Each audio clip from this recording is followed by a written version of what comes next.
you wake up and your dog licked your makeup.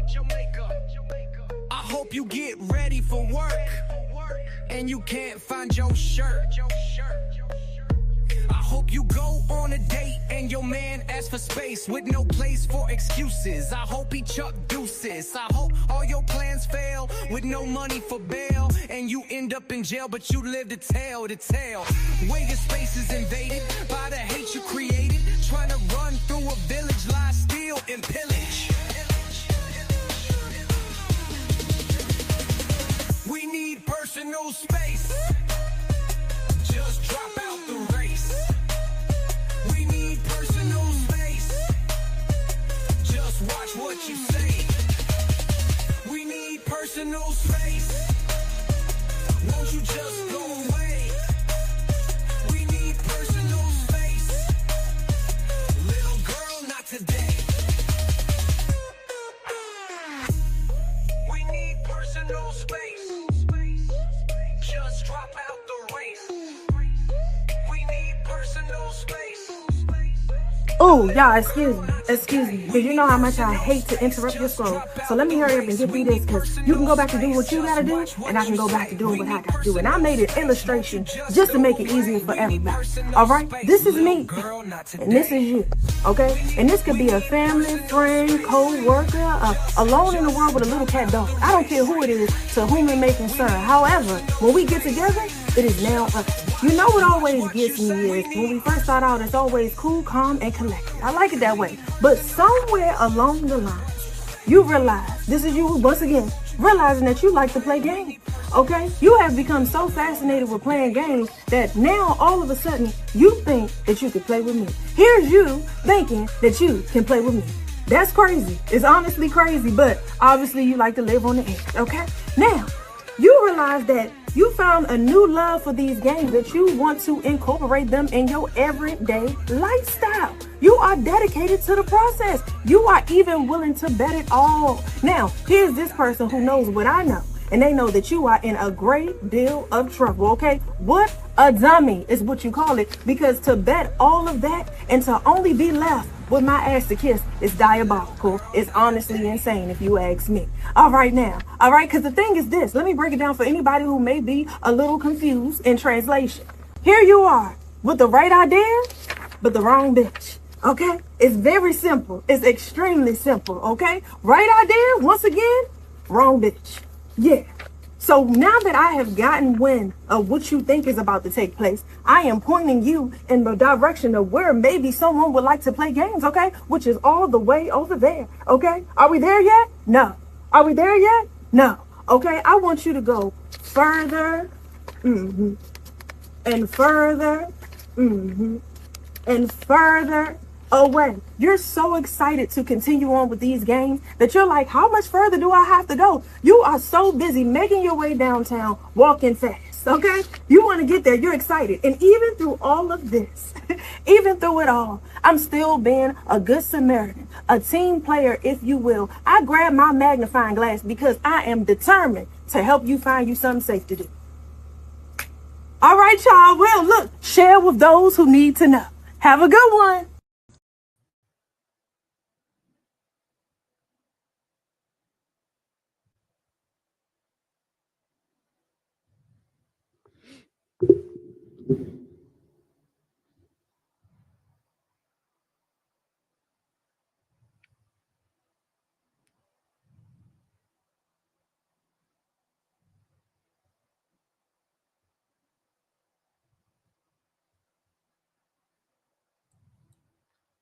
Hey, good evening. How are you all doing? I hope that you're doing well. This is your super producer. Super producer is in relax mode, but I'm here because we got business, right? We got business tonight.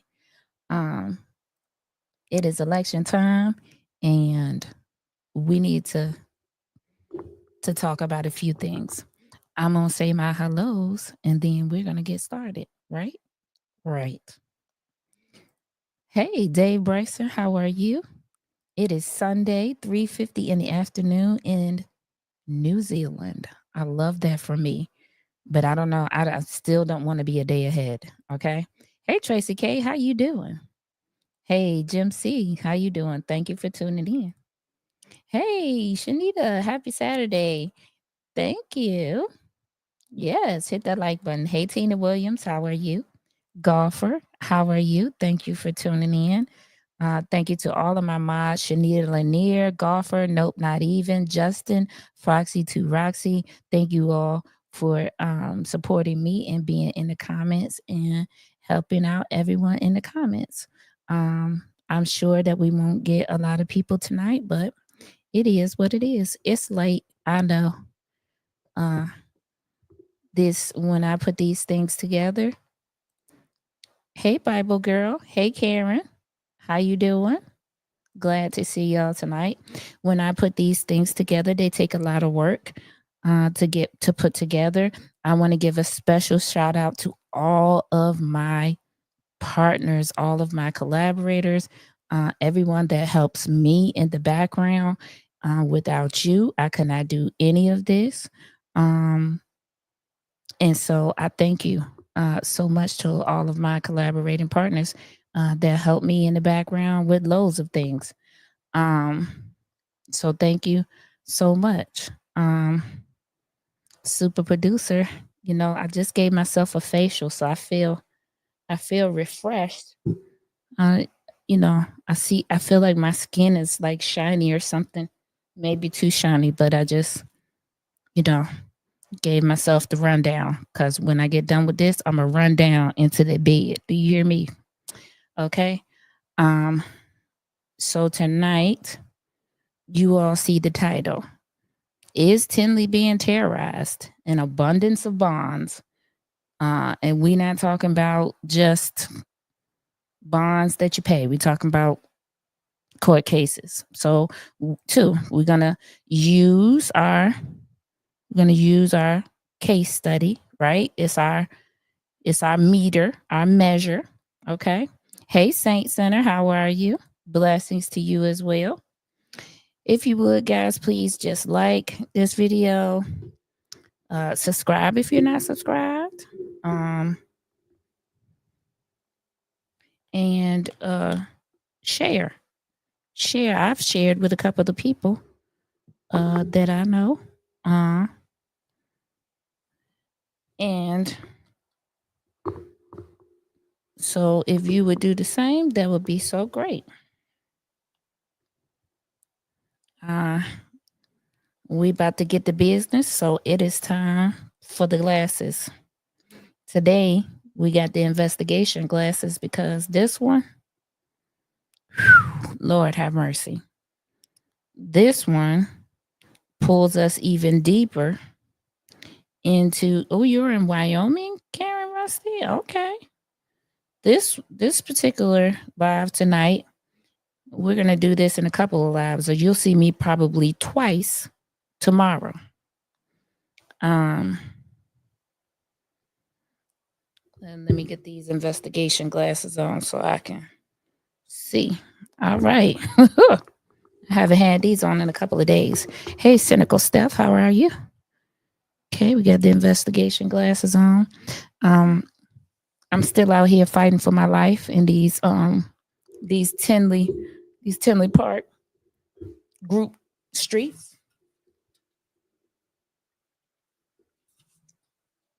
And so there are people still trying to defend this mess.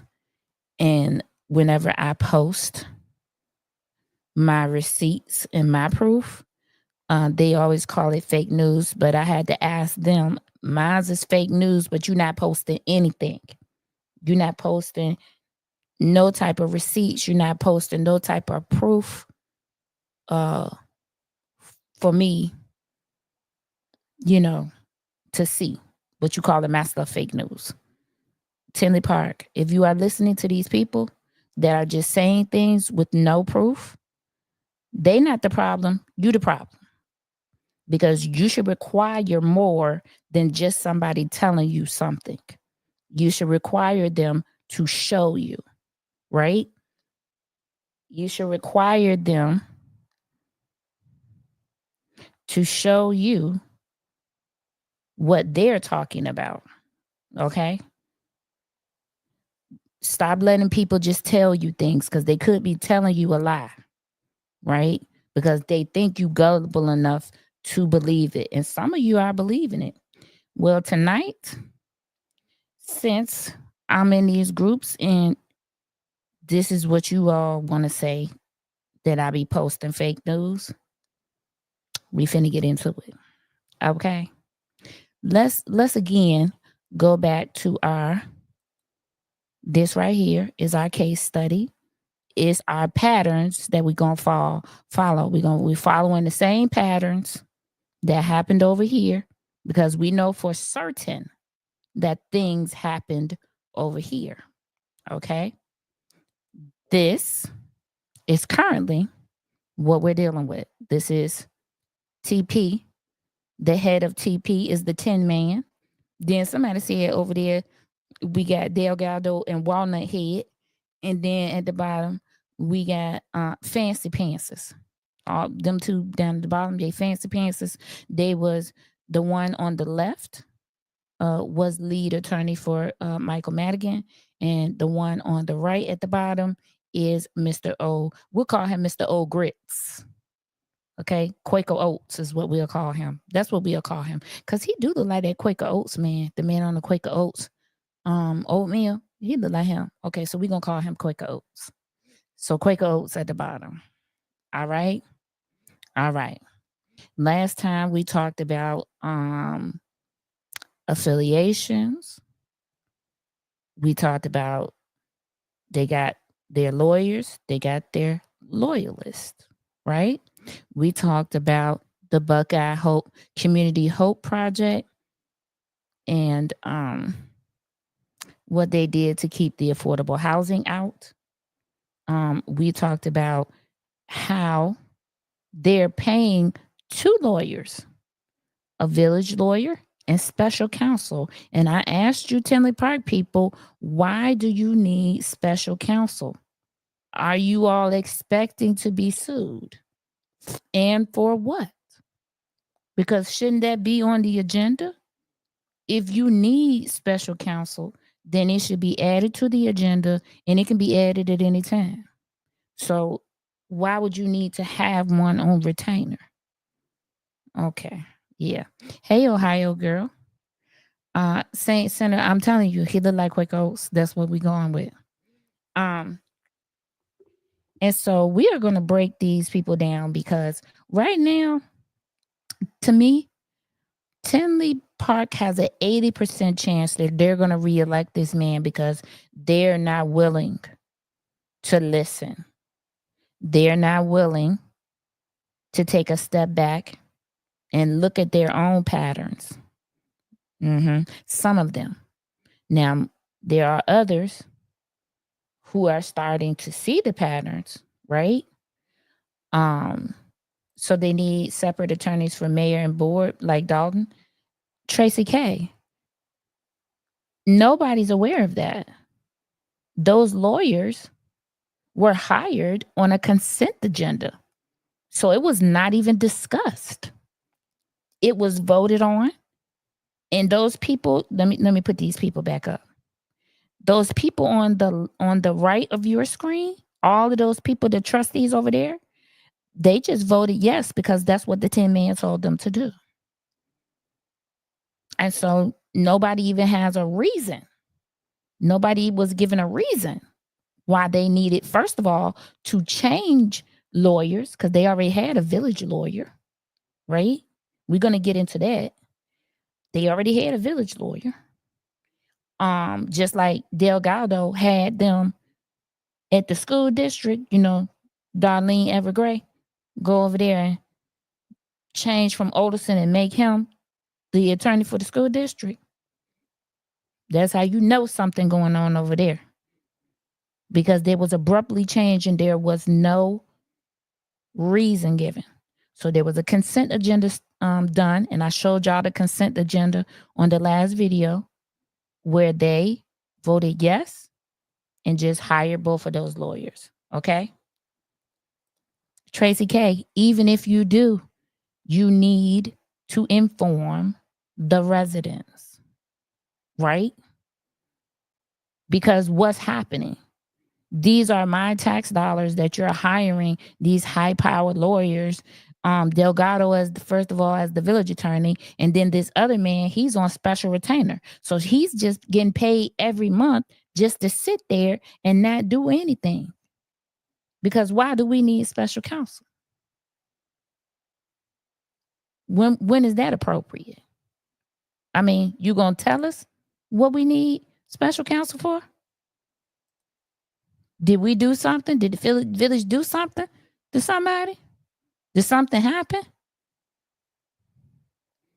No, none. We're going to talk about that too, golfer. Because guess what? They had a great one. His name was Kevin Suggs, the first, the first African American ever elected in the city of Tinley Park. He was a great trustee, from what I know. He then attempted to run for mayor, and they turned on him. Interesting, right? Interesting. Yeah, we're going to get into that too. There's so many interesting things in Tinley Park. What does the community look like? We're going to talk about the makeup of the community. Let's talk about that, because when we were discussing the Buckeye community of hope, they wanted to put affordable housing in Tinley Park for their disparaged community, right? Right. Because that wasn't done, right? Who can afford to stay there? I want you to listen to these numbers, which in 2025 make no sense to me, right? So let's look at the makeup. Hold on. I'm going to put it on the screen because I don't want y'all to think I'm making this up, because I wrote it down, but I'm on.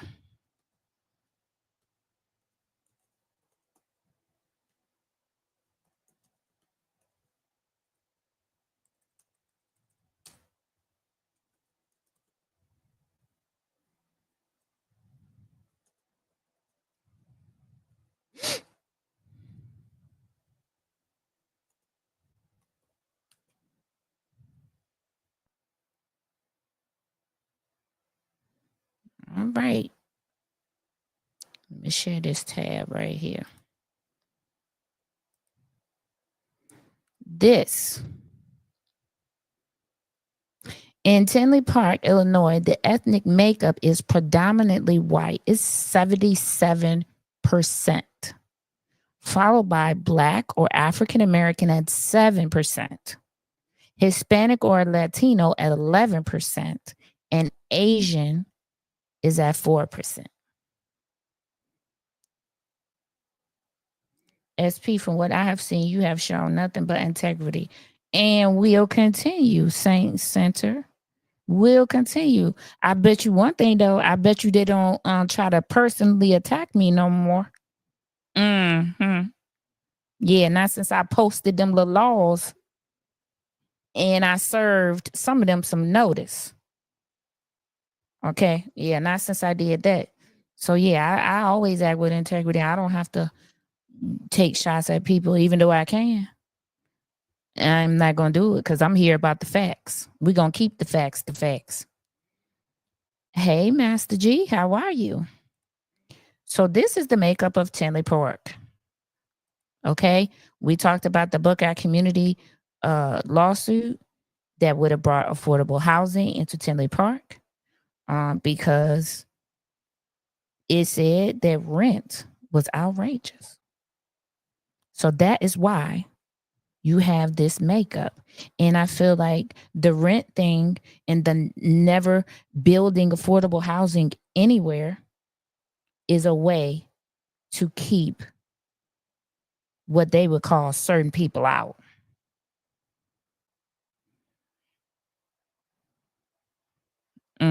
Okay. That's what I'm going to say. That's what I'm going to say about that. I just did. I messed something up. Hold on. Um,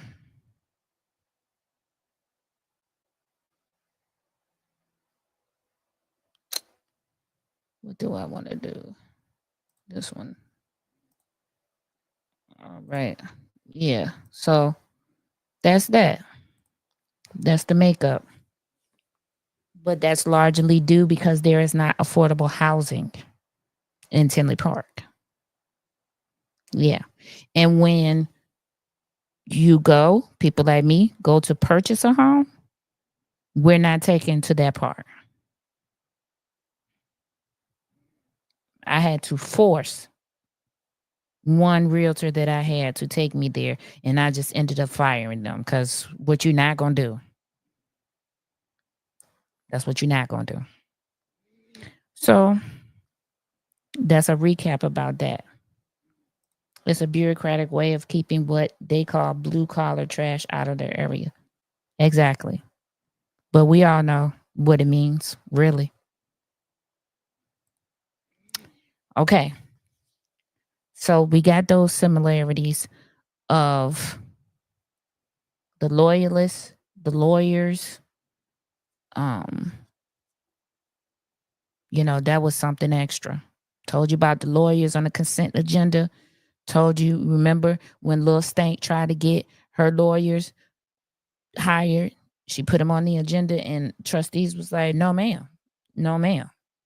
No. Right? Yeah, because they banded together. Tinley Park, still sleep. But these are loyalists. And allegedly, for whatever reason, they don't discuss anything during meetings. You can go to their website right now, click on video for any of the cow meetings. They don't discuss anything. They never discuss anything. How are you not discussing things on the agenda? How are you not discussing? How are you not saying, oh, how is this going to affect the residents? Oh, is this good for the residents? Oh, well, we're already doing this. I feel like this is too much, on our plate. None of that. None. Is it a group chat that the public don't know about that's going on? Because there's no information being given. It's votes being done. Okay. And we know that in Thornton Township, when that was happening, that all types of things that were not good for the residents were being passed. All right. So let's move on, because I asked y'all to do some red flags. There were a couple of people that mentioned some things. I'm going to go forward first with the red flags I feel that we have, right? So let's start with this. And it's so much, right? There is so much to unpack in this. It's crazy, right? I'm going to start with court cases. Let's start with court cases. Now, just like Lil Stank, this mayor have won some and lost some, right? Just like Lil Stank. Lil Stank have won some, have lost some. My whole thing is, why should my mayor even be involved in any type of court cases? That's like, I mean, it would have to be something where it was totally unavoidable. Master G said SP, so the Delgado group is over there too. Yes, Master G. They got put through on a consent agenda in February.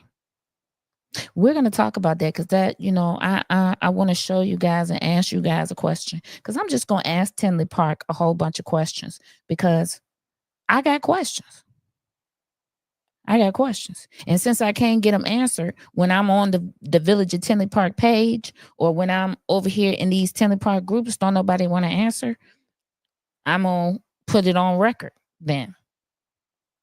Okay? And I'm going to want my questions answered, or at least have the Tinley Park people thinking about the answers to these questions. Because you're sitting in these homes, or you're sitting in these meetings, and you're not saying anything. I'm not understanding that. But anyway, why should my mayor be involved in any type of court cases? Is what I'm saying. Win or lose. Why? This, you can go look this up right now. You see it's a online case search. Clerk of the Circuit Court of Cook County. These are cases, okay, that the Tin Man was involved in. We're going to talk about these Stephen Eberhart cases. This is a lot to unpack. You see all these cases. They claim that Stephen Eberhart, who he is a lawyer, but he is currently suspended by the ardict. And we'll talk about that. But they were claiming that he was bringing frivolous cases against the village of Tinley Park, right? This thing is so much to unpack.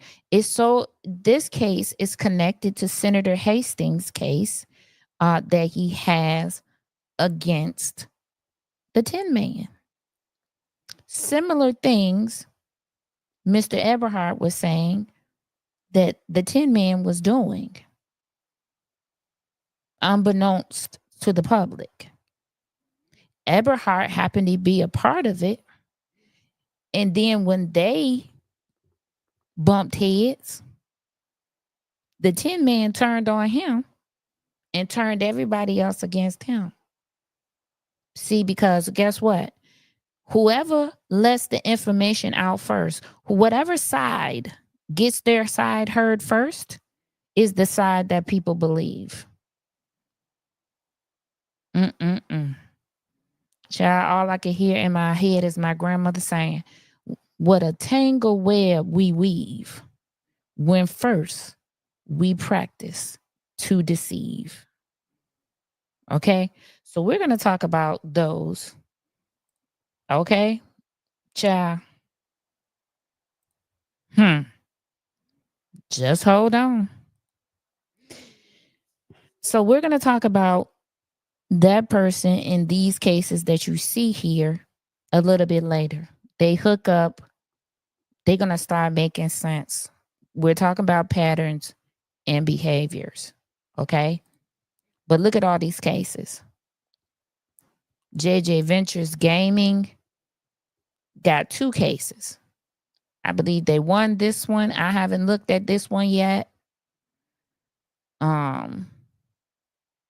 This last one is the current one that is brought by Senator Hastings. We're going to talk about that one tonight.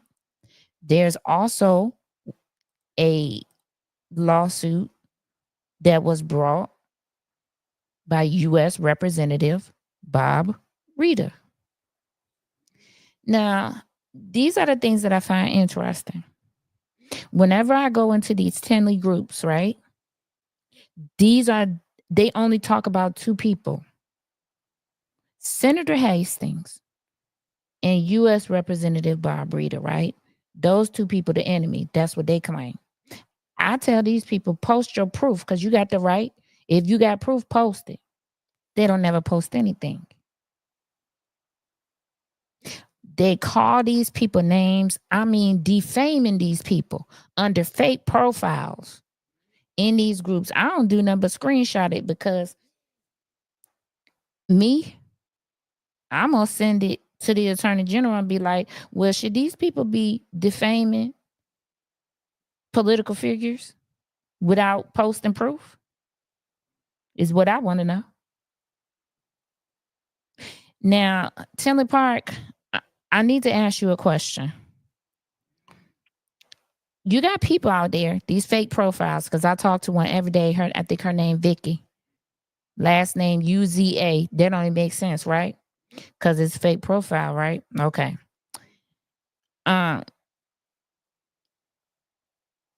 They say they're saying things that, okay, this senator beat his wife. And I'm like, where is your proof? You out here defaming somebody. Now, this is a serious accusation that you have not posted proof about. Okay? Tinley Park, what I want to ask you is Senator Hastings and U.S. Representative Bob Rita, right? They are career politicians. Why would they ruin their career by bringing a frivolous lawsuit against someone?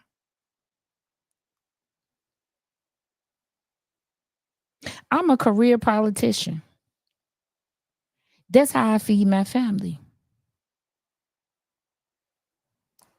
Why would I bring a frivolous lawsuit against someone and be risking being found in contempt or anything else by a judge that could potentially make me lose my position?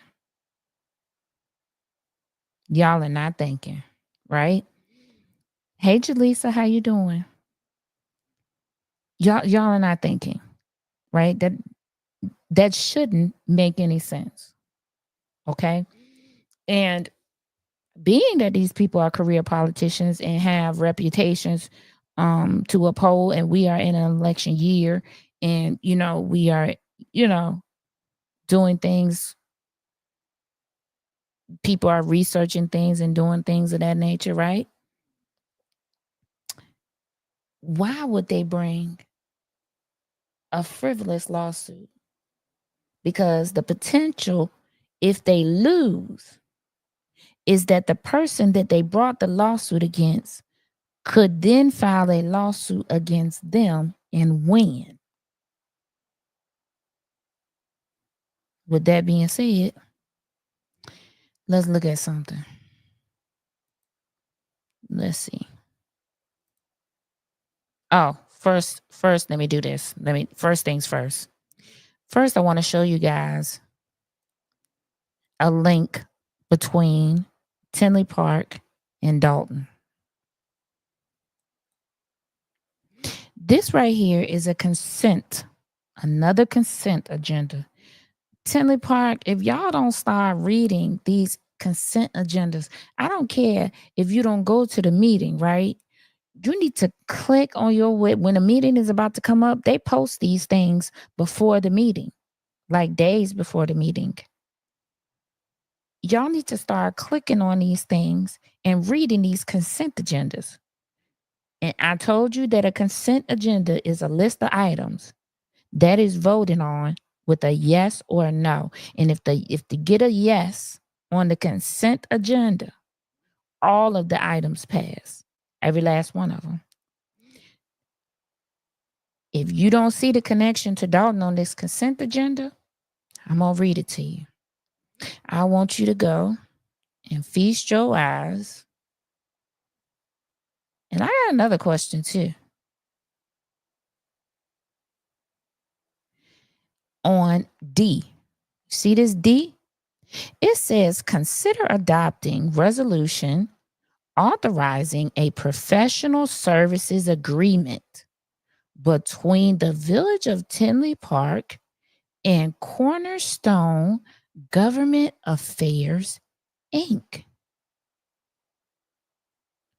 E says consider adopting a resolution authorizing a professional services agreement between the Village of Tinley Park and Cornerstone Government Affairs, Inc. in amount of $11,000. The first one was for $71,500. Did we see them in Thornton Township? And we did. Do you all remember when Paul Roberts was asking who was Cornerstone Government Affairs and why were they getting $10,000 from the township? Tinley Park. This is a political action committee. They're getting 71. Actually, this right here, they got $82,500. from the city or the village of Tinley Park on a consent agenda. This an old agenda, so it was passed, so they already got paid. Tinley Park, you think you want to know what work they got done? There was no bidding process. Did you see a resolution asking for bids? To what did you all pay them for? Do you know what you got for $82,500? Cornerstone Government Affairs. We know that the lead attorney in the ComEd case was William Cusino. And he is now the political action or the lobbyist for Cornerstone Government Affairs in Illinois. Whew, Lord have mercy. What is happening? What is happening? Why are you guys paying them $82,000? They was getting Thornton Township for $10,000 a month. You guys paid them $82,000 in one go. What are you paying them a month? Was this a one-time thing? Or is this a recurring that you all pay them $82,000 a month? This on a consent agenda. If I'm sitting up there as a trustee, when this come, I'm saying I make a motion to remove D and E from the consent agenda. Because ain't no way. Why are we paying these people and who are they? No type of questions was asked. This agenda was passed with no questions. The other alarm for me on this consent agenda, let me ask y'all something about this. It's a few alarming things on here. Consider adopting a resolution, and this is in 2021, by the way. So I don't know if these things are still going on, but I'm going to find out.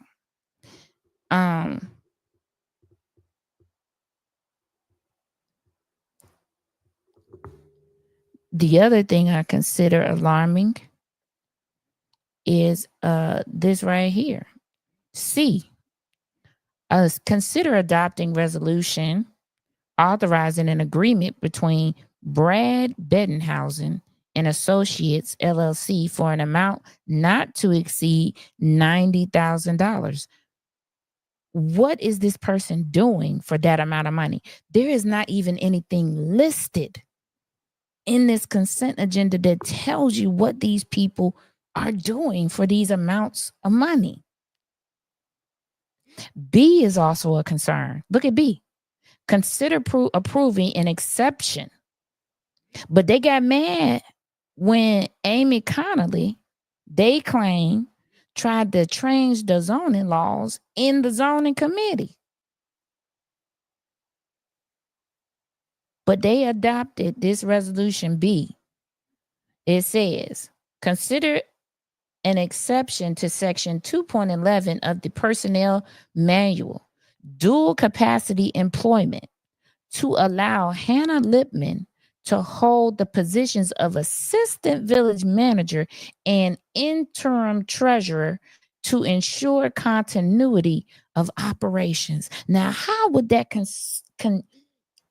ensure continuity of operations? The assistant village manager is also the treasurer. How would that, if we having checks and balances, you can't have the person who signs the checks also writing the checks. What? Y'all quiet out there. The chat is not saying anything. I'm getting scared. What y'all think about this? What is happening? Somebody tell me something. I want to know. It is so many red flags on this agenda. I am just looking at this thing like, what is happening? What is happening? How can you have the person that is writing the checks also signing the checks? What?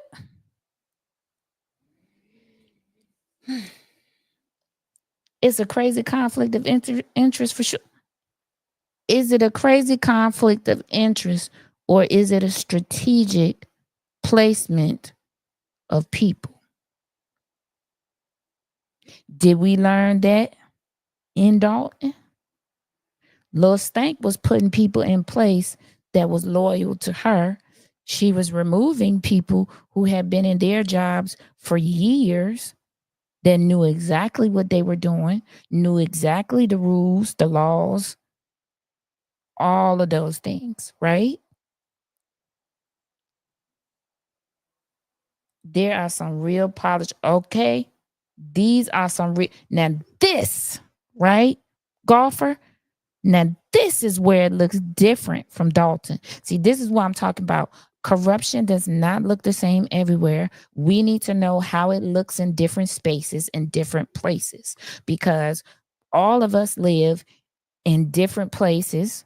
People that are watching me, you don't live here in Illinois. So this is how your corruption may look. Find out if they're doing consent agendas at your meetings.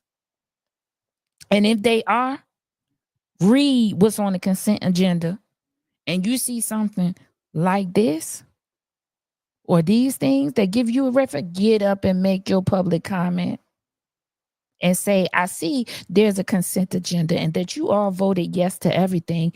And there was no discussion about, and tell them what you know. Because this, the only excuse that I could say is that this right here was 2021. We were coming really basically out of COVID, and people were just, going back to meetings or whatever. Okay. Yes, there's two Tracy, but that's alarming to me. Tinley Park, is that still going on? Is the exception still in place? It would seem like it to me. I'm going to tell you and show you. Okay. It would seem like it to me. But I need to know. Let's look at item G. Can you guys see item G? One thing I want to say to you about item G. And the other thing is, look at item G. Item G says a contract. This is in 2021. A contract between the Village of Tinley Park and Christopher B. Burke Engineering for Post 5, 80th Avenue, lift station construction engineering in the amount of $29,500. Tinley Park. Was there bids that went out for Post 5? Was there a bidding process for that?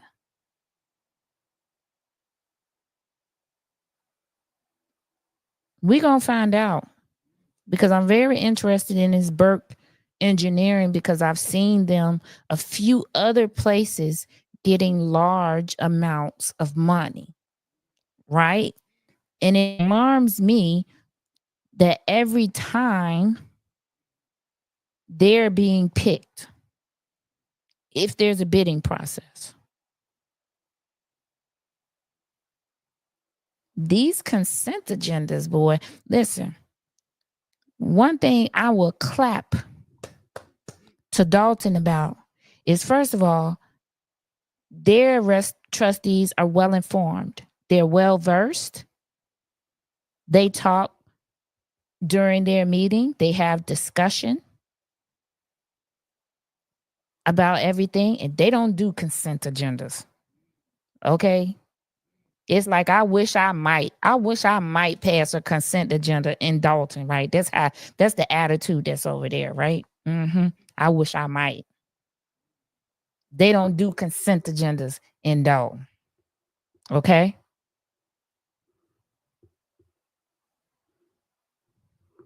And so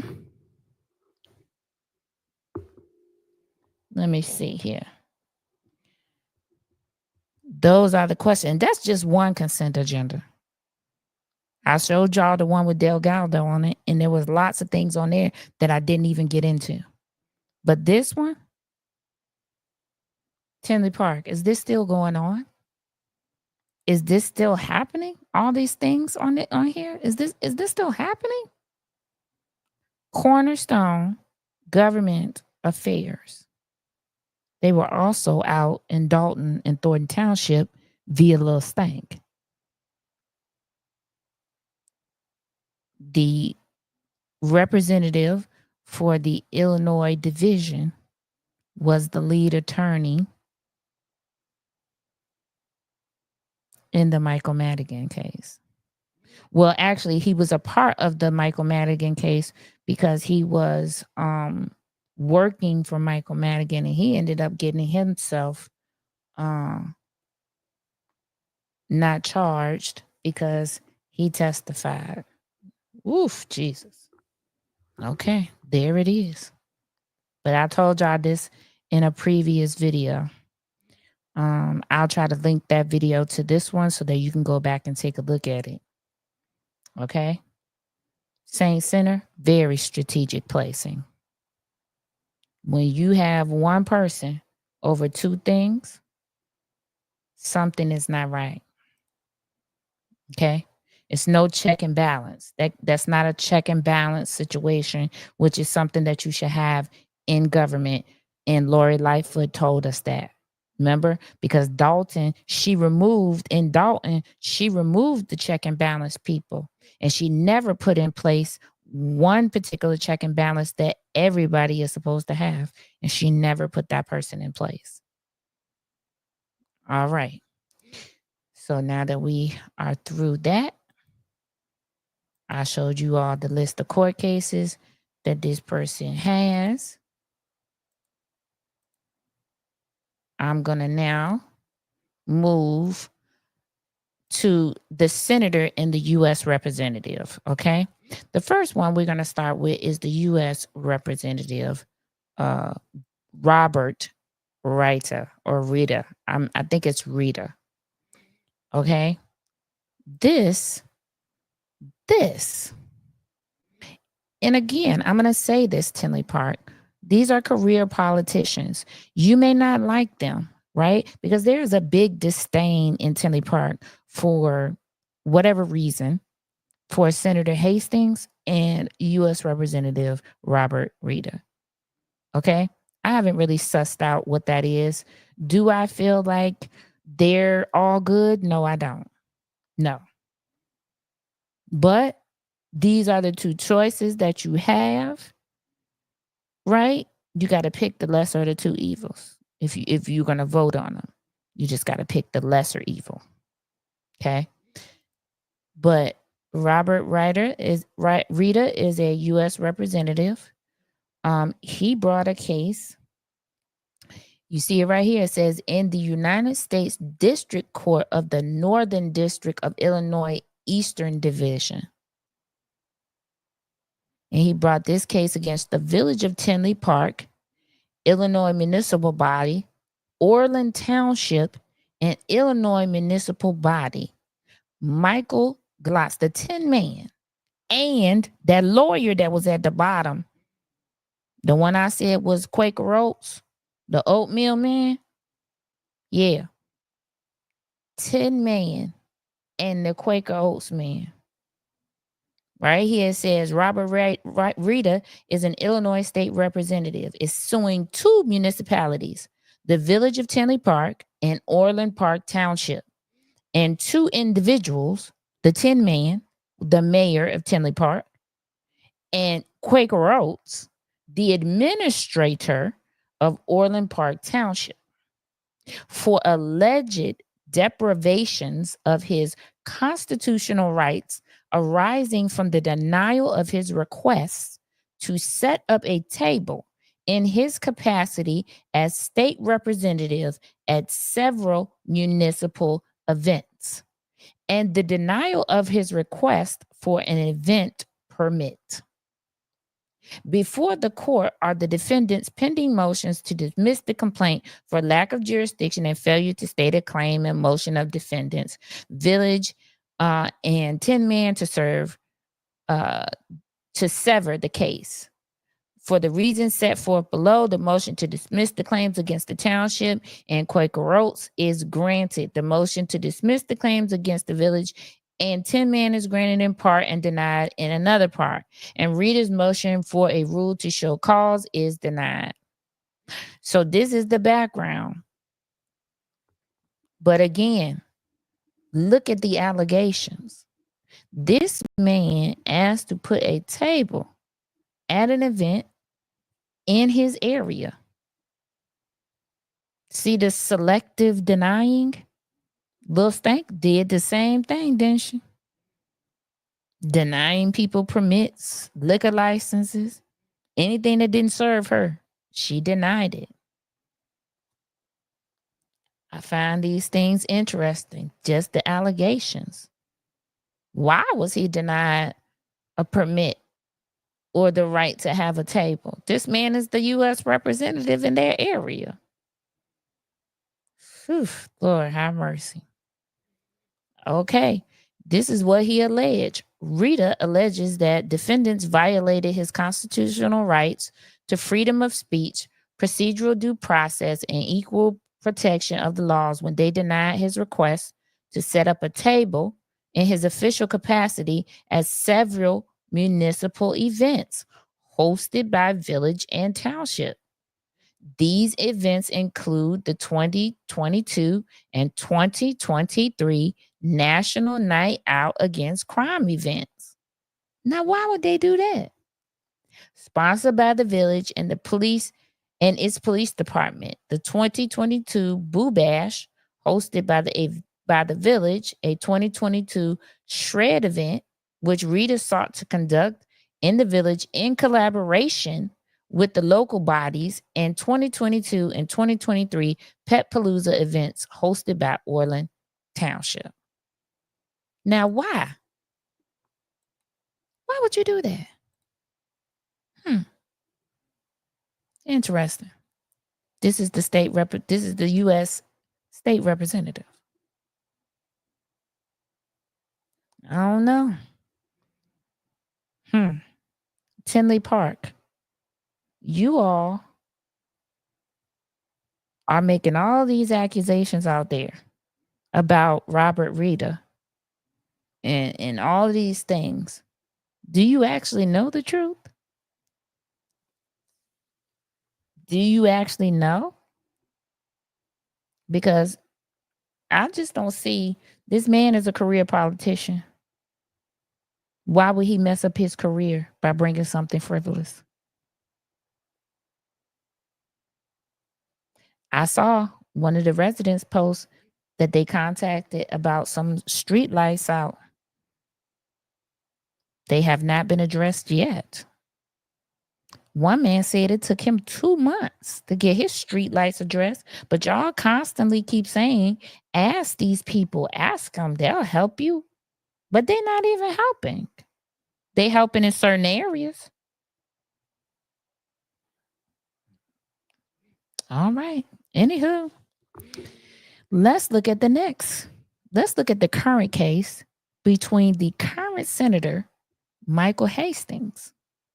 Now, I'm going to tell you that they have run this man's name down and have put out allegations against him, defaming this man. They don't even know. They haven't posted any proof that I can show you or tell you. Because when I ask them for it, it don't be none but crickets. But let's get into this. This is the current lawsuit. And I'm going to tell you that the Tin Man has been putting out some false truths. Okay. This lawsuit was brought against him, of course, like everyone. He filed a motion to dismiss, and the judge denied it. He's out there saying that he won, and he did not. I just showed you that it is active on the court case lookup. It is active. You can go there and click it. It's active. Matter of fact, I'll go to it right now and click in it and show you.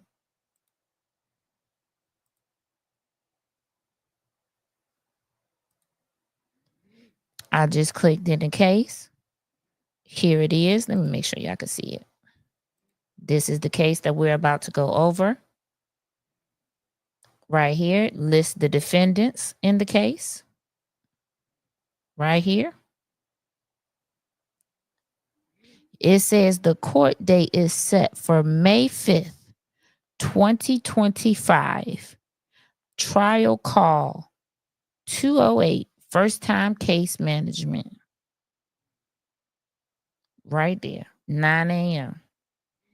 It's going to be held in the courtroom 208, District 6 in Markham. May 5th.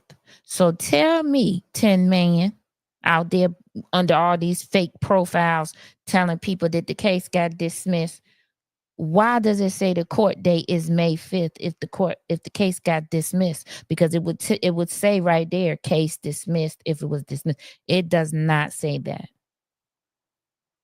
Hello? Tinley Park, are you listening? Yeah. Because he put that out there. He put it out there that he got the case dismissed. No, he did not. And he also said that they didn't file on time, and they did. They filed within the proper amount of time. This court case is set for May 5th in courtroom 208 in Markham. Right there. What do you say? Can they pay someone $80K without explanation but can't change or fix a street light? Thank you, golfer. Thank you. Y'all see that, Tinley? There's the court case right there, active. Court date is set for May 5th, 2025. So stop letting these people tell you something that is not true. I told y'all, stop believing this stuff. Stop believing it. Now let's get into the actual filing. You see at the top there, it says Michael E. Hastings, who is Senator Hastings, versus Timothy Paula. We're going to look at something about him. Boy. And the Tin Man and the Big Tent Coalition, LLC. Also defendants are Patrick Sheehan, Lucas Wadley, and Greg O'Brien. Okay? This right here tells you the complaint, who the complaint is against. Let's get into this introduction. All relevant times, plaintiff was incumbent candidate seeking re-election to Illinois State Senate, 19th Legislative District on November 8th, 2022. Plaintiff's Republican opponent was Patrick Sheehan. Sheehan enlisted the help and financial support from others within his party, including Big Tent, Tim Ozinga. If you know who that is the man who owns the concrete business in, is that Orland? That might be Orland. That part is probably Orland. It's the red and white concrete trucks that you see out here. Paula was Ozinga, who is also, he used to be a political figure, but not anymore. He stepped down, and we're going to talk about it. Timothy Paula was his chief of staff, and the Tin Man who acted in his individual capacity despite serving as mayor of Tinley Park. Now listen to this. The defendants knew Sheehan was a relatively unknown first-time candidate. and it would be near impossible to defeat Hastings, who first assumed the Senate seat in 2012. Leading up to the election and throughout the campaign cycle, these individuals, along with certain of their affiliates and affiliated entities, worked in concert to secure Sheehan's victory in the Senate race by any means necessary. Despite desperate to tip the scales in their favor, the defendants resigned to deceitful and underhanded tactics. They conspired with Sheehan, plaintiff's ex-wife, key operatives within Big Tent, and likely others to execute a malicious text message campaign designed to defame, humiliate, and harass the plaintiff. Each of the named defendants played an unapologetic role in trying to destroy plaintiff's esteemed reputation as a political official, accomplished lawyer, devoted father, and respected community leader. Their goal was not only to discredit Hastings in his official capacity, but also to compromise his personal and familial relationships and sabotage his expansive network. To execute their plan, the defendants knew they had to fabricate and then widely publicize unflattering images and false characterizations of the plaintiff to a targeted audience, later described as the obscene messages. The defendant's apparent goal was to undermine the public's perception of the plaintiff, manipulate voters, distract plaintiff from his daily personal and professional responsibilities, and ultimately break his spirit. Upon information and reasonable belief, defendant Paola, in coordination with defendants Tinley and Big Tent, exploited bad text message campaigns and or services or applications to spoof the text messages concerning Hastings. Spoofing is analogous to fraud, where the sender's name, phone number, and possibly other aspects of the message are altered to appear as though the text originated from someone other than the actual source. By manipulating the phone numbers used to send obscene messages, the defendants were able to conceal from the public the actual authors and instigators behind the harmful speech. This deliberate use of spoofing, combined with coordinated paid campaigns, underscores the lengths to which Paola, Tin Man, and Big Tent went to ensure their anonymity. They did so to mislead recipients, evade accountability, and ensure that their defamatory and obscene content reached a broad and unsuspecting audience. In furtherance of their scheme to destroy plaintiff's reputation, the defendants individually and in conspiracy with one another are believed to have publicized defamatory falsehoods about the plaintiff with actual malice, crafted and circulated inflammatory and obscene images using plaintiff's name and likeness, harassed and invaded plaintiff's privacy by casting him in a false and unflattering light before the public at large, and otherwise colluded with the intent of tarnishing plaintiff's good name throughout the state of Illinois, disrupting plaintiff's ability to meet his official responsibilities as an active member of state legislature, and interfering with the plaintiff's campaign for Senate and his existing and prospective relationships and business ventures. Upon information and belief, the defendants actively recruited third parties to help share, repost, and republish the obscene messages on a multitude of platforms through gossip, mongering, and by electronic mail and text. The identities of many defendants' co-conspirators still lurk in the shadows and remain unidentifiable. The plaintiff's investigation persists, and he has named certain respondents in discovery who are believed to have personal knowledge regarding other culpable parties, as well as the nature and extent of their involvement. Enlisting others compound the damage to Hastings' reputation, and it maximizes the speed and reach of intended harm consistent with their plan. It is believed that obscene messages infiltrated plaintiffs' personal and professional circles, likely subjecting Hastings to the spread to widespread ridicule and public scorn behind his back. The organized smear campaign comprised plaintiff's distinguished career as a public servant, and its fallout continues to erode the reputation and legacy Hastings spent a lifetime building. These are the things that is currently happening right now. The full scope of the defendant's involvement remains inherently hidden and undiscoverable. Much of the information necessary to bring the lawsuit did not become accessible until law enforcement launched an independent investigation into the offending conduct.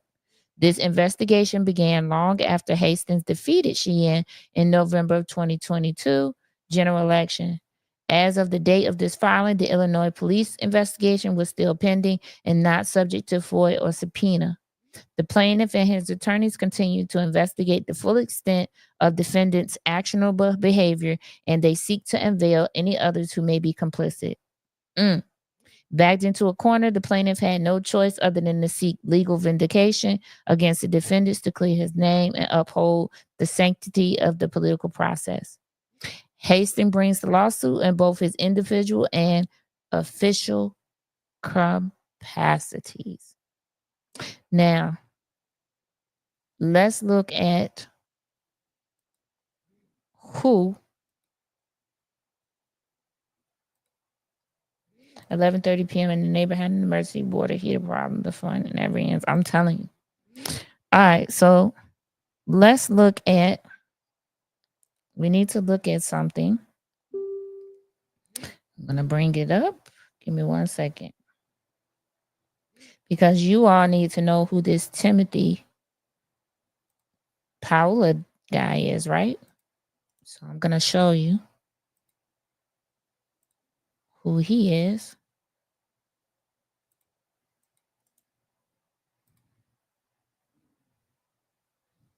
Here we go. All right. So this is why this guy was named. And listen, golfer, if you go into these Tinley groups, these fake profiles are still doing a smear campaign. Still doing it. I screenshot the other day where they said that Senator Hastings was doing some domestic abuse against his wife. There is no record of that anywhere. And they didn't say allegedly. And there's no record of that anywhere. This is crazy that you are in a court case right now and you are still doing this. Makes no sense to me. This is the man, Timothy Paola, who was Ozinga, who at the time Ozinga was in the Senate too. He stepped down when this man, who was his chief of staff, was charged. It says, Rep's aide sent fake sexual images of Pritzker, state senator, ISP. Timothy Paola, this is him, faces several electronic harassment charges related to text messages sent to Senator Hastings. Look at this. It says an aide to former state rep Tim Ozinga, because he stepped down. Now, if this was not true, why did that man step down from his seat? Has been charged in the midst of a purported text message scandal involving Senator Mike Hastings and other legislators.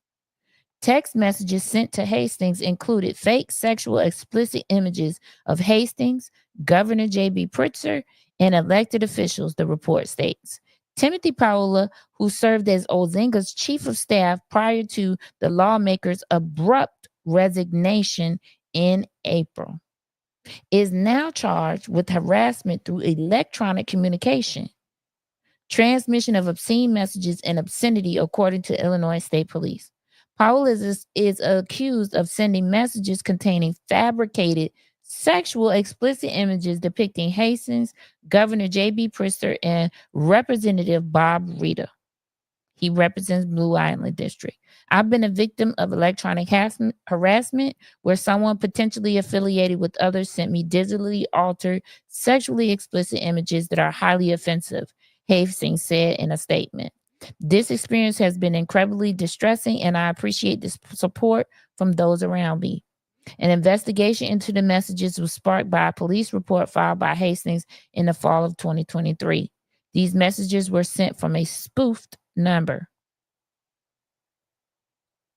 Listen to this. The investigation by Illinois State Police, which state police said was limited to Hastings' complaint, led to charges from Illinois Attorney General Kwame Raoul's office. Now imagine that.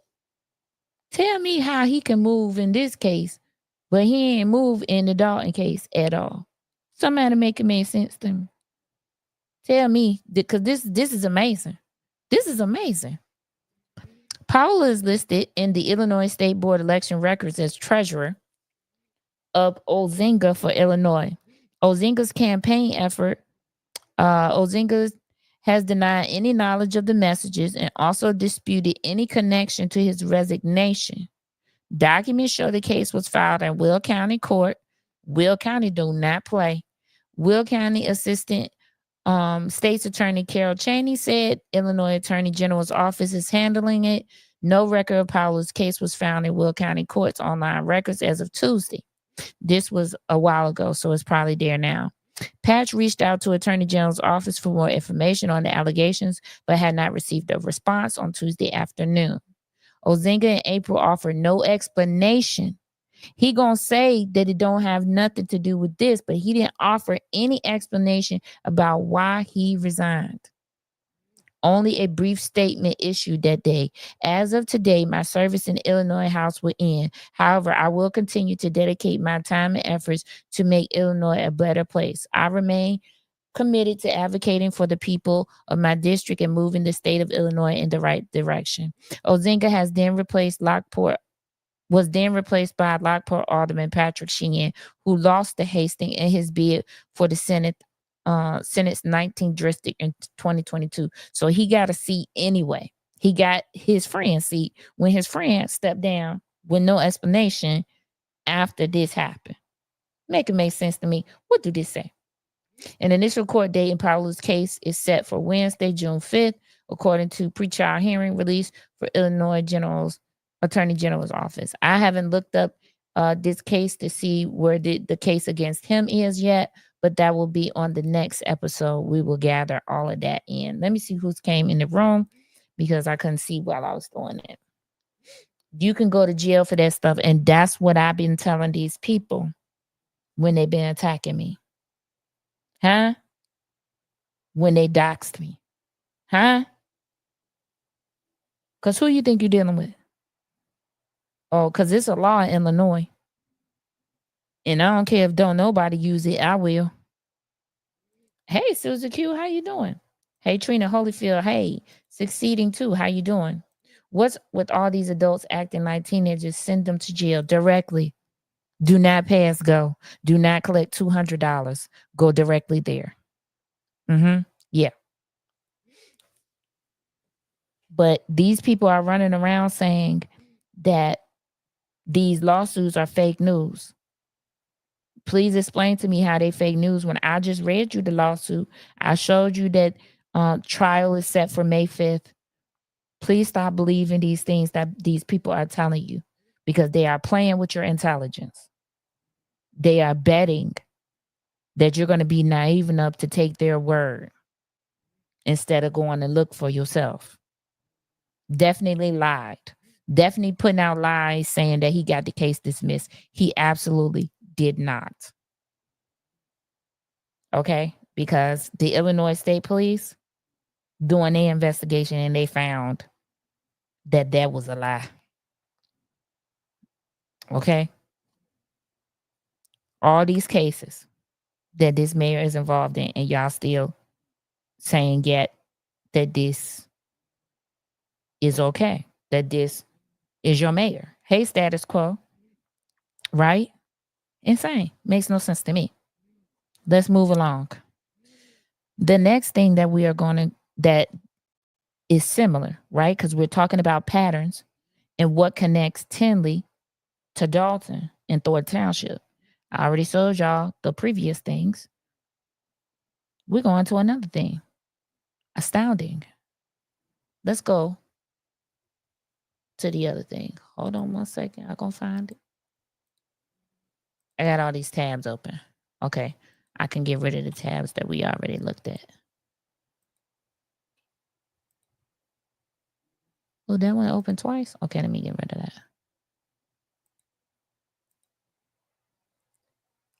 All right. What is this? Okay. We can get rid of this and this. All right.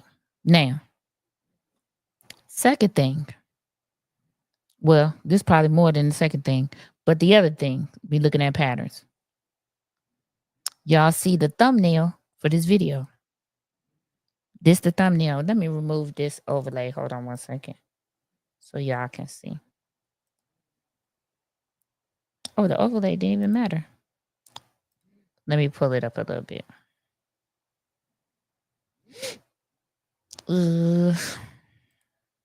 There you go. Okay. This is the overlay, right? Right. This is the thumbnail. Now, pivotal properties. This is what we talk about. Lil Stank was always trying to collect properties. Okay. I have been watching some of their meetings since last year. They are also bullies when people don't go with their program. Yep. That's what I told you. Because succeeding, I'm out here in these Facebook Tinley streets, and they have been trying their best to bully me, but they don't know SP like y'all do. So, whatever. If you go and check in some of them groups and you see me moving around, you'll see how I deal with them. But anyway, pivotal properties. For Lil Stank, it was St. Patrick's property. I mean, there are pictures of her over there with her hard hat on, breaking ground with these people. Her and Leotis actually sold them people the property, right? So they made money. I don't know how that worked, but they made money. They sold these people the property. They was all good. Everything was all good, right? Until it wasn't. All right. Now let's talk about the difference between Dalton's properties and Tinley Park. So in Dalton, she purchased this property, her and Leotis, or Leotis purchased this property. This is the property. St. Patrick's is on the old veterinarian building. Is on the old veterinarian building. And they demolished the building. I don't know who paid for that, but the building got demolished.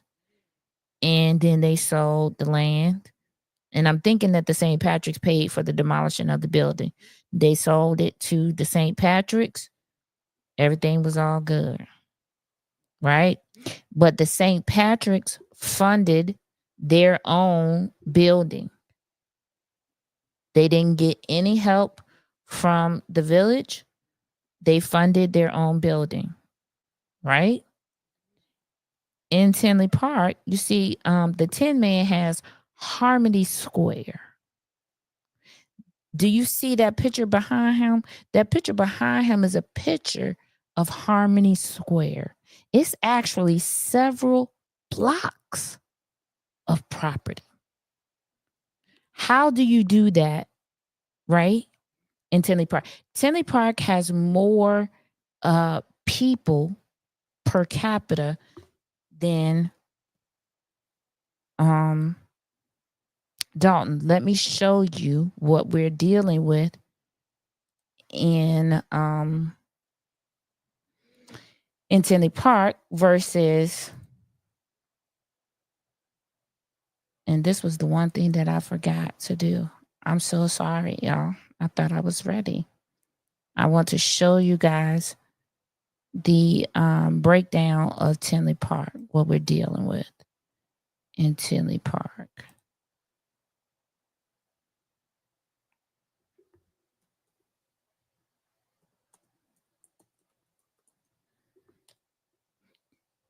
Okay, I'm going to bring it up. Give me 1 second. All right. This is what we're dealing with in Tinley Park. All right. This is for the fiscal year of 2024. The 10-man, and you can see, is Chief Executive Officer. Chief Financial Officer is the assistant. Oh, so she still is doing a dual role. So the Chief Financial Officer, allegedly, is still Hannah Lipman, who we saw on the agenda was the assistant village manager. Anywho, the population of Tinley Park says 53,886 people. That's the valuation of Tinley Park. Tinley Park has 422 employees. These are the expenditures, revenue. This is their total indebtedness. Okay. Let's go back here. Yes, we'll get to those things succeeding. These crooked thief politicians are literally everywhere. It doesn't matter the race or location outside of this country. The people are also the same. It just looks a little different. Correct, Master G, as always. All right. So you saw that they have twice the amount of people. Dalton is 20,000. They're 53,000, right? So that comes with a higher tax base, more money, right? Right. Let's talk about some things that you need to understand. You need to understand what a TIF is. Okay? So I have broken down a TIF into something that is easily understood. So let's get into it. TIF stands for Tax Increment Financing, a geographically targeted economic development tool that uses increased property taxes from new development to subsidize that development. Here's a more detailed explanation. How it works. A TIF district is designated, and the increase in property taxes resulting from the new development within that area is captured and used to fund infrastructure improvements or other developmental costs. The purpose of a TIF. The goal is to revitalize areas in decline, attract new businesses, and stimulate economic growth by making development more financially viable. The funding. The funds are often provided in the form of bonds, which are repaid by the increased property taxes generated by the development. Let's look at the pros and cons of TIFs. The pros. TIFs can alleviate some of the burden on developers, grow the tax base, and revitalize areas in decline. Cons. There can be backlash from residents or other stakeholders, and the projects may not always be successful.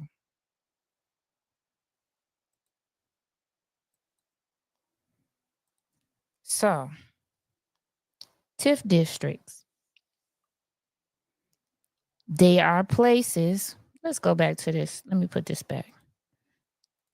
TIF districts should generally be designed for places that are in decline, for areas of your village or your city that is in decline, right? Um, let me read some of the comments that you're saying. It boils down to whether you have it in you. Screw someone over. No, I couldn't do it, and I would never do. TIF is what relocates Walmarts and incentives them to give tax breaks or water or utility breaks for usually 7 years or so. Yeah, all those things could be included, right? They can be. But let's go with the basic, right? TIF districts are normally put in districts that need attention, right? Where there's businesses that have left and the buildings, the strip malls are left abandoned. Residents in those areas have to drive more than 10 miles from their home to get to a grocery store or something. TIF districts are best used in those areas to revitalize those parts of your villages. At least it should be. This particular TIF district that you're looking at here, that was not the case here. This is actually downtown Tinley. Why would you put a TIF district in downtown Tinley? Downtown Tinley was not run down. Matter of fact, they tore this whole block up and it had businesses on it. Active businesses at that. Right across the street from this Harmony Square is a whole bunch of new businesses. There's new businesses there. Matter of fact, I'm gonna take you guys right there. I'm gonna take you there. Watch this.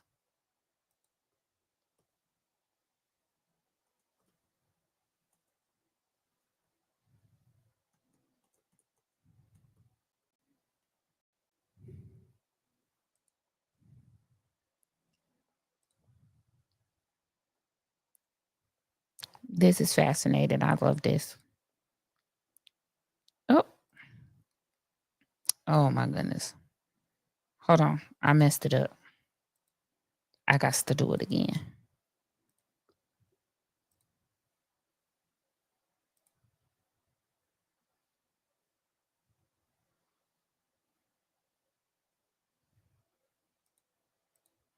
All right. This is where we're talking about. Let me move it out for you. This right here. See that picture? The picture that I had put up earlier of Harmony Square. This is actually Harmony Square. Okay, this is that white building on the corner that I was showing to y'all. This Harmony Square sits across from a metro station. Okay? Lots of foot traffic there because of the metro station. There are bars. Let me see if I can show y'all.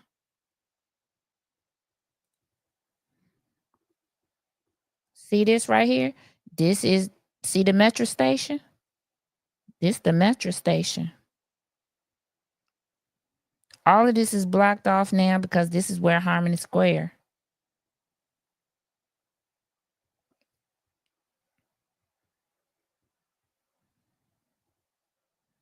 This is actually not the view that I want anymore, so hold on.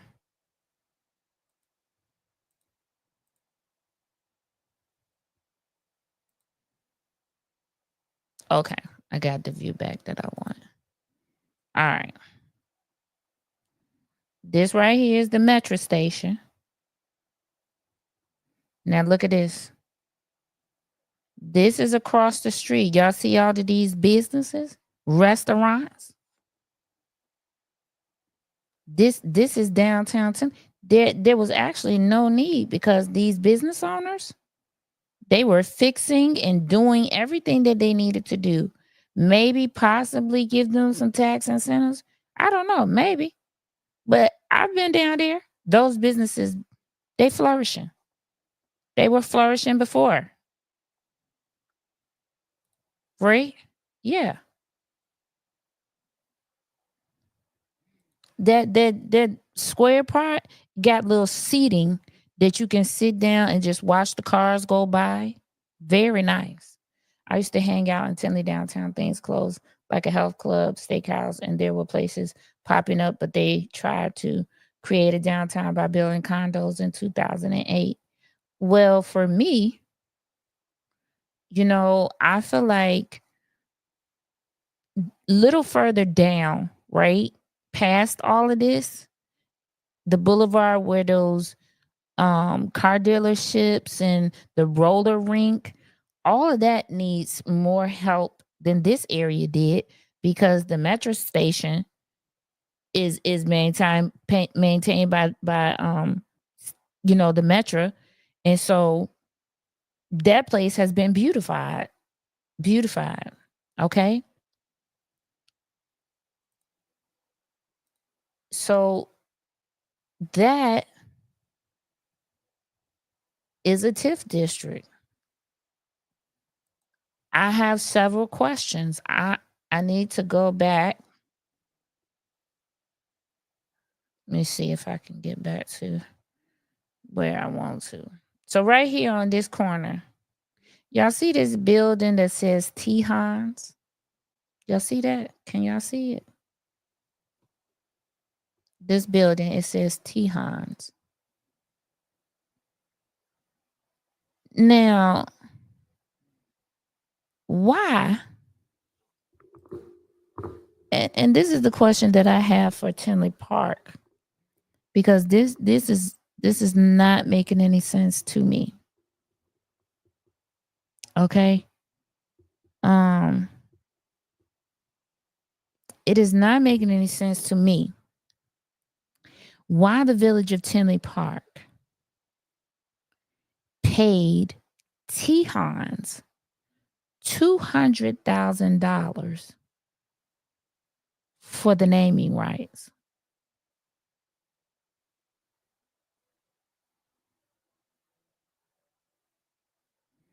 $200,000 to T Hans for the naming rights. Is the Are villages in the business of buying bars? Should villages be in the business of buying bars? Why would you buy the naming rights to a bar? And who approved that? What agenda was that on? Was that on a consent agenda? What?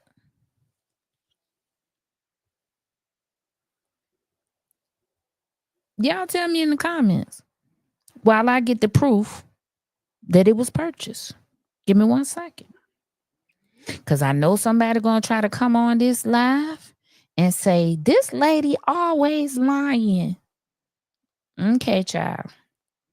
We finna find out if I'm lying. Just a few minutes. I'm going to bring it up. But you all answer me the question. Why is a village buying naming rights to a pub for $200,000? Now, it don't stop there. At this Harmony Square location, which was not called Harmony Square before then, it was just, downtown Tinley or whatever. And there used to be a restaurant there, T Hans and Durbin's, right? So when the city came in and purchased, I guess, these buildings and things and whatnot, they paid T Hans for the naming rights. And then Durbin's, they gave Durbin's $500,000. That's right, I said it. $500,000 to move out of their building, just to move them right back in Harmony Square. So what actually was the $500,000 for? They needed $500,000 to move, and then to move right back in to Harmony Square. I need somebody, boy. I need somebody to tell me something. Tinley Park, are you listening? Maybe you don't care, but you should care. You need to care. Look at this here. This right here. This is the TIF for this Oak Park Avenue situation we talking about right now. These are all the expenses. We getting ready to go to this page because I got a few questions that need to be answered. Well, I mean, they questions. They probably not gonna get no answers, but they questions. Y'all see Del Galdo on there? He wasn't even in the district at this time.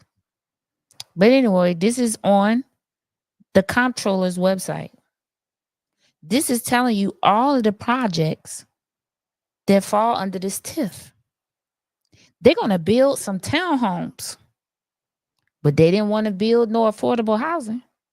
But they're going to build some townhomes down here. Interesting to me. Let's see. It's a sheet that I want to get to. I'm getting there. You can go to the comptroller's website and view all of this. It's on there. I'm looking for a particular page. Give me 1 second.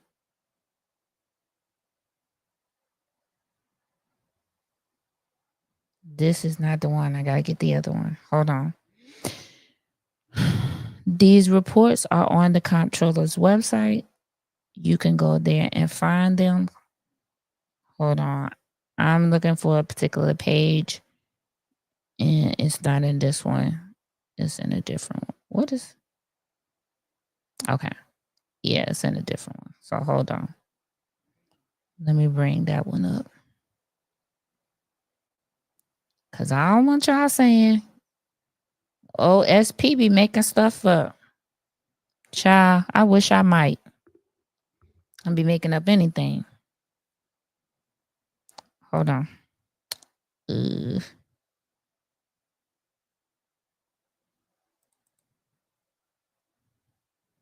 Let's see if it's this one.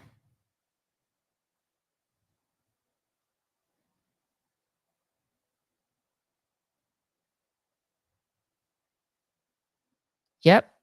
Got it. Okay. This is actually let me see which one this is. The Bremen. This is the Bremen TIF. If you go to the comptroller's website, this is the Bremen TIF. Look right here. It says Regis Tihan, property rights acquisition, $200,000. $200,000. Why would you? I just want to know why you would need the rights. Look right here on the second line. It says Christopher Burke Engineering. $13,000. I told y'all we was gonna see that name again. We're actually going to talk about that. Now here you see Peterson, Johnson, and Murray. PJM was the village's attorney that was abruptly replaced by Del Galdo. But I guess so, because look at how much they were getting paid. $133,000. And all these other contractors got paid. Was there bids that went out? Tinley Park? Oh, y'all can't see anything. Hold on.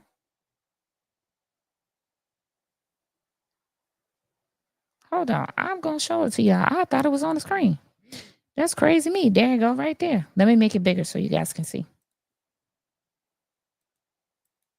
Boom. If you go to the comptroller's website, this is under the Bremen TIF. If you look under TIFs, there's a tab that says TIFs. I'll show y'all if y'all want me to. But there's a tab that says TIF, and this is under it. Okay? I know that's right, golfer, because listen, without help from my partners, I could not have untangled this. And I still, I need to go and find.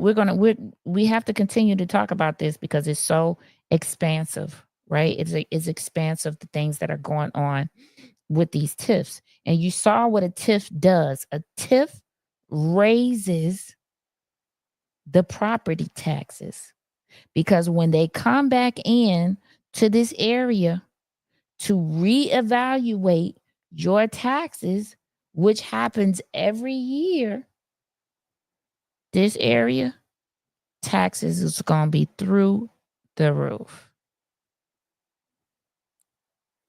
because this bond is I think going to be coming due, and it has to be paid. And it is the revenue, you saw, it is the revenue from the tax increase that goes to pay this bond. Okay? Hey, everybody. Hey, everybody that's just coming in. Hey, how y'all doing? Can you see how to spell it, sure? You see how to spell it? Teehan. Teehan. $200,000. You see that?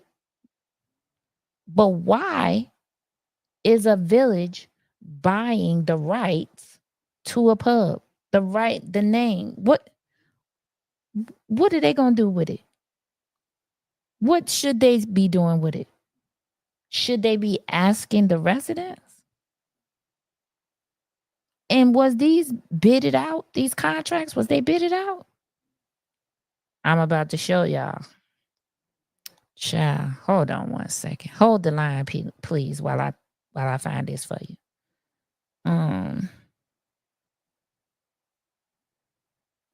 Cause again, people be coming up here saying, "Oh, she lying." Child, I wish I might. I wish I might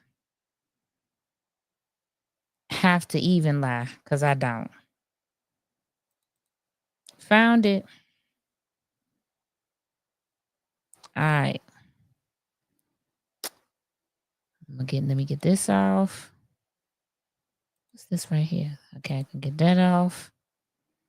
I showed y'all the TIF. I might leave the TIF up here for a minute. Let me switch to this page. All right. This right here. This is the committee of the whole meeting held on Tuesday. Let me increase it so y'all can see. I don't want people when the Tinley part, all the fake profiles come past my YouTube. I want you to see this in living color. Okay? I want you to check that. I want you to tell me I'm lying. Because as soon as you say I'm lying, I'm going to post this video everywhere. Everywhere. Okay? So this meeting took place Tuesday, March 19th, 2024. What? 2024. So last year, March 19th, 2024. Okay? This is what it says. Discuss purchase of property at, so Tinley Park is in the business of purchasing property. They're landlords. Okay? Purchasing Park Avenue and 69th, 2 properties on 69th Avenue. Discuss contract with construction for 94th Avenue. Discuss contract with White and Company for Emergency Operations Center. Let's see what else. All right. So is a roll call done? They got a roll call.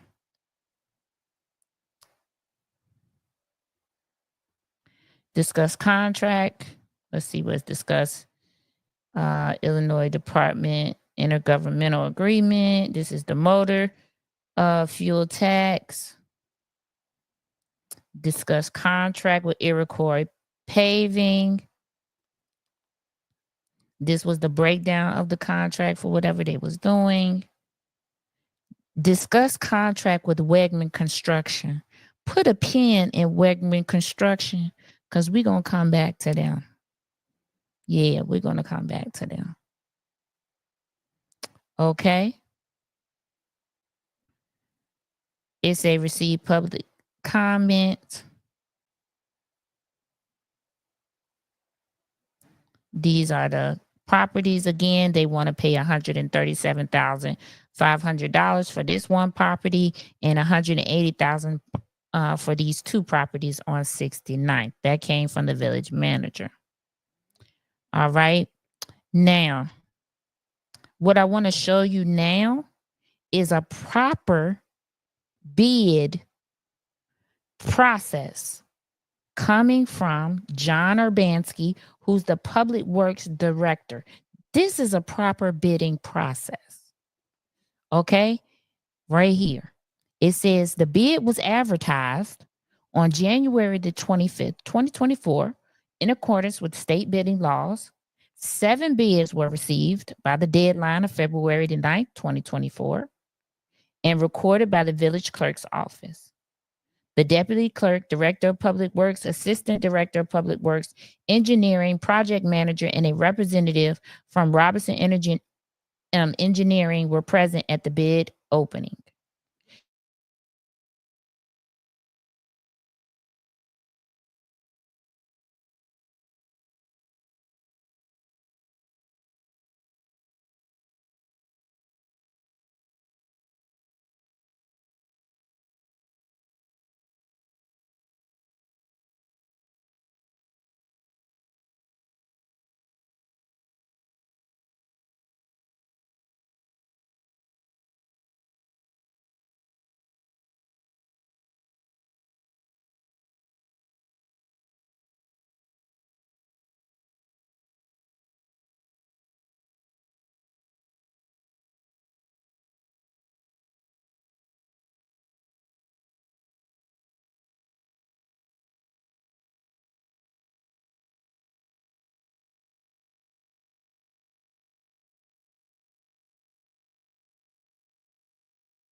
Oh, can y'all hear me now? I'm on a whole nother page. This is insane. What is happening to my computer? I don't even know what is happening with my camera. You can see my hand, but you can't see me. That's fine. Boy, the things that's happening right now. Can y'all hear me now? The camera is on me. You can't even see me, but it's on me. I don't know what's happening. Hold on.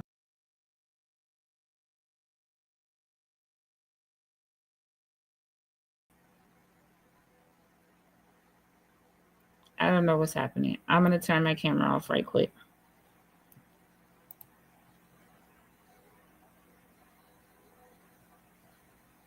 Oh, I actually do know what's happening. This is funny. Oh man. Hold on, I gotta fix it.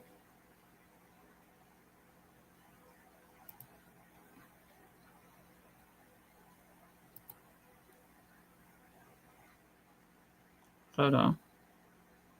This is so hilarious.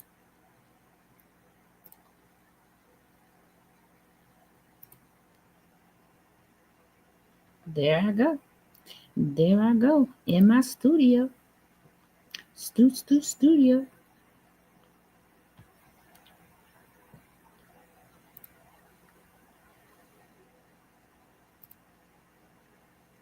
All types of things be happening.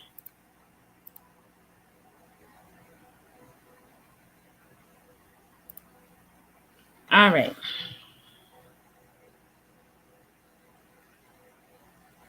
I know that's right.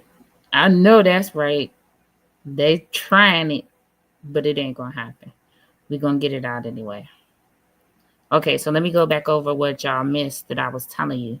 I brought this up to show you guys what a proper bid process looks like. So the public works director told them,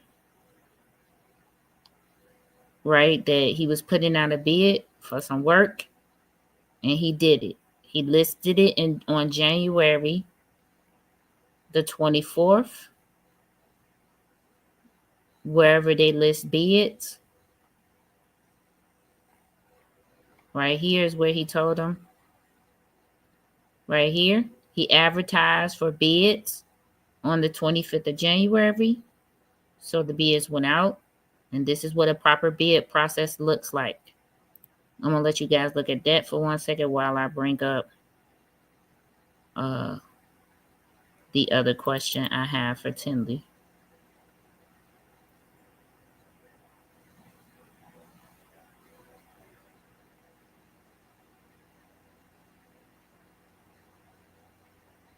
Okay, here we go, right here. All right, so this is a proper bid. He put this out, put the bid out. These are the companies that submitted their bid totals. Then he put it on a spreadsheet and put it in the packet. Now, Tinley Park, answer me this. Answer me this. Now, we're at the committee of the whole meeting on Tuesday, March 5th, 2024. So this actually happened before that bid process that the Public Works Director put out. This is March 5th, 2024. Item 9 says discuss contract with RC Wegman Construction Company for Harmony bid package number 1. But where are the rest of the bids?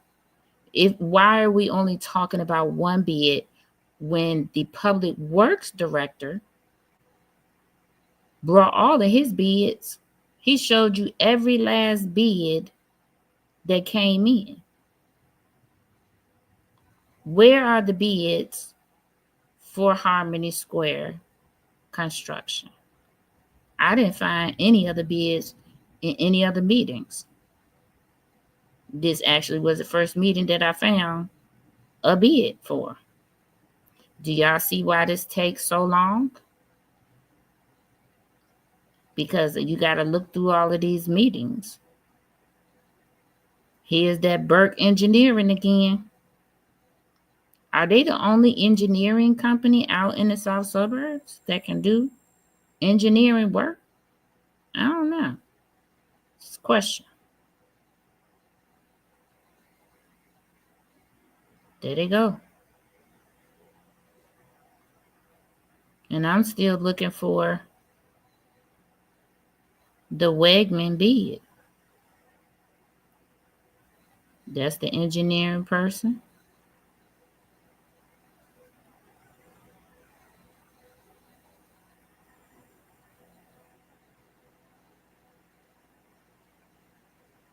These are payroll rates for the engineer people.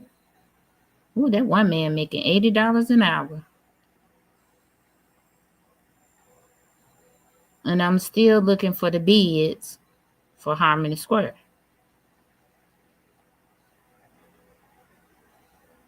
They said they was going to discuss it.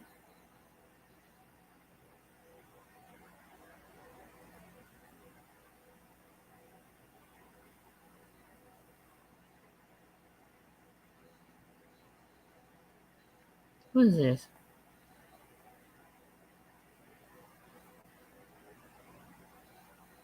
I'm still looking for it.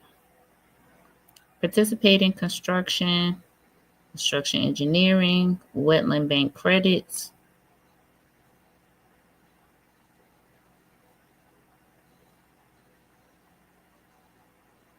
This for some concrete.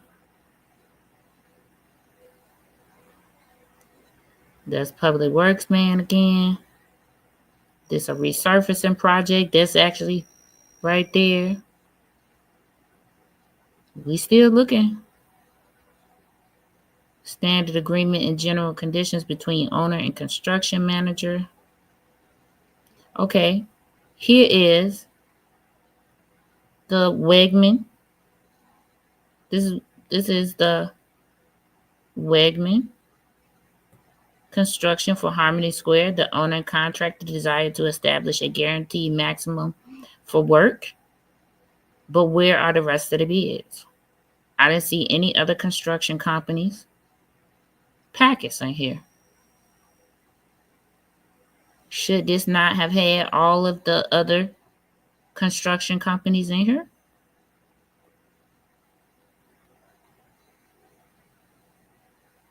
Let's see. Okay, here we go.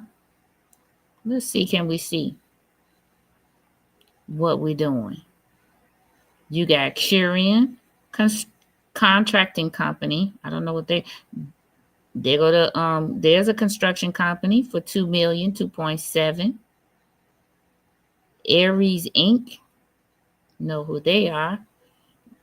They're going to do it for 2.7. They're going to do it for 1.2, 1.3, 1.4 for the concrete. I see the construction. Where's Wegmans? Let's see what that last paper said. Let's see what number Wegman came up with.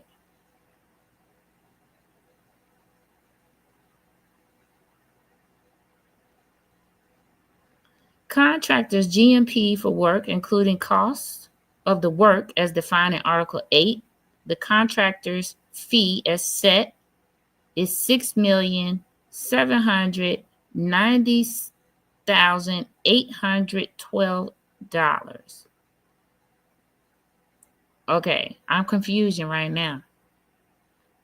They want $67,000. You mean to tell me the rest of these people only wanted 1.2? They said that this is the Harmony Square bid packet number 1, bid opening. Earthwork and foundation excavation. This is interesting. Got loads to say about this. Loads to say about this. Let me see what y'all saying in these comments, because now that I'm back, hold on. Okay. What do they say? Hold on. Hold the line, please. All right. I feel like my camera is cloudy. Why y'all ain't tell me? Probably because I put my finger up there. Perfect. Okay. Because I was looking a little dreamy, like I told me. Okay. Let's see. What we doing? What are y'all saying? All right. It's a Chicago. Okay. I can get over the level crossing just a few hours away from me. To be honest, this doesn't surprise me. It doesn't surprise me either, but it looks the same as Dalton. Not many people look into their municipalities at all. SP, you are going to call them on this BS. And I am. Those $1 million bids are itemized by different projects, not the whole, right? But how did Wegman Construction get the whole project? Did they get the whole project? Where is the bid on the whole project, right? Are we bidding? Where are the bids for that? Just like I was showing you how the public works man had his list of companies and they bid the job. The list, they had the list. I could find that anywhere. Now, I hope that maybe somebody will send it to me. Hopefully, maybe they had it, right? Hopefully, maybe they had it. But I don't know. I do not know. I could not find it myself personally. So I have questions about where that is. I want to know. I want to see the list of construction companies that bid it for this Harmony Square project, right? Just like the public works man had the list of everybody that bidded for his projects with how much their bid totals was, right? We should be seeing the same for this Harmony Square project, correct? Now, y'all correct me if I'm wrong, but I believe we should be seeing that. We should have seen that somewhere. I couldn't find it anywhere. I will scour again. I will scour again, but I didn't find it. I did find this, right? I found that. Let me see what else I found. Oh, I gotta tell y'all, this last thing I'm gonna tell y'all, we are going to come back to these questions that we have, right? We're gonna come back to them and we are going to see if we found the answers to them, but there's a little bit more digging that we need to do into certain specific points. SP, I have to call tonight. We'll finish on replay. You too, golfer. Thank you for tuning in. This is the last thing that we're going to talk about, and then we're all going to bed too. Well, I am. Well, I don't know if I am, but I'm getting off of here. Question of the mayor's salary. There was a post made in one of the Tinley pages that said the mayor of Tinley only makes $35,000 a year. Ask me, do y'all believe that? Y'all ask me, do y'all believe that? Do y'all believe that that is true? I need to know if y'all believe that's true. That's what was told to the people, that the mayor of Tinley only makes $35,000.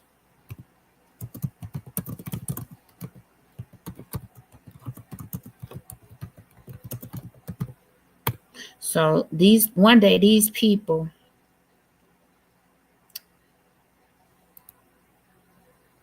Googled me, right? And I told them, well, since y'all love Google, then here what we gonna do.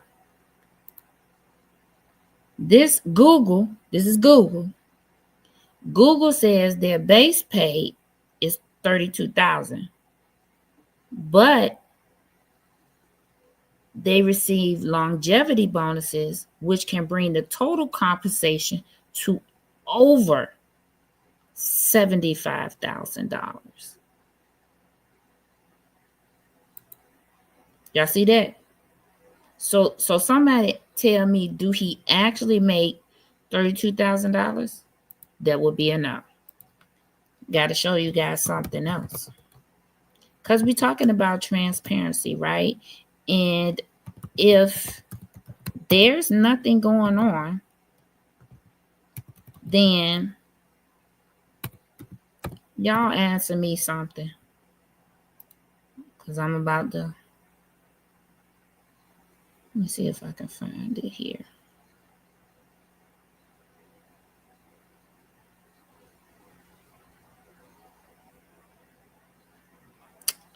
hold on.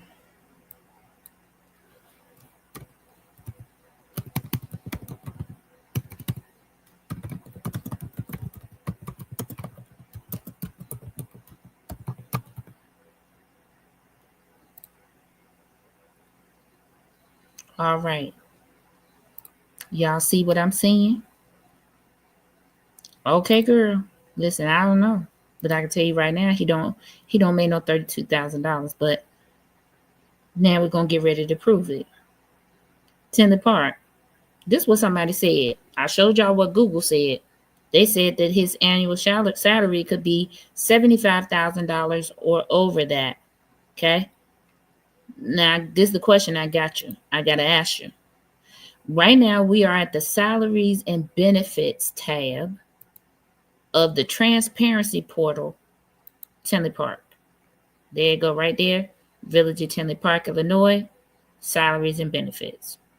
Right here it says total compensation package exceeding $75,000. So the mayor should be listed in this report, right? Okay. The mayor should be listed in this report because it's a report on salaries, correct? Correct. We're going to go to open up 2022. You saw me click on 2022. We're going to scroll down here. We're going to look for Mayor Glotz's name or the Tin Man's name. I know that it's on here because I looked this up previously.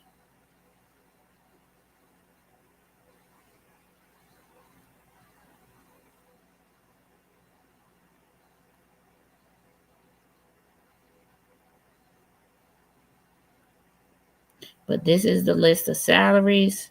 It tells what everyone makes. Do you see this? It tells what everybody makes. Okay? I also want you to take notes. Hold on, I'm going to have to open up a different one. Tinley Park compensation 2022. I'm going to open up this one. It's the one that we're looking at now.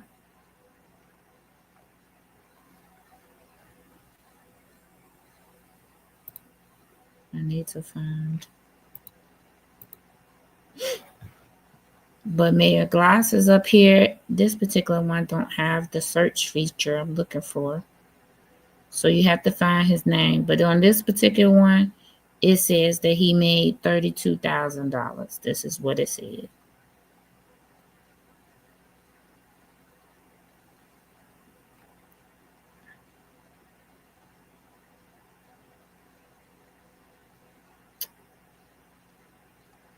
This one don't have the search feature, which is what I'm looking for, so I can just go directly to his name.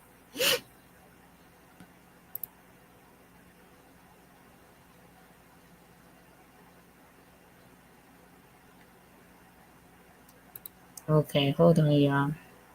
His name is on this report.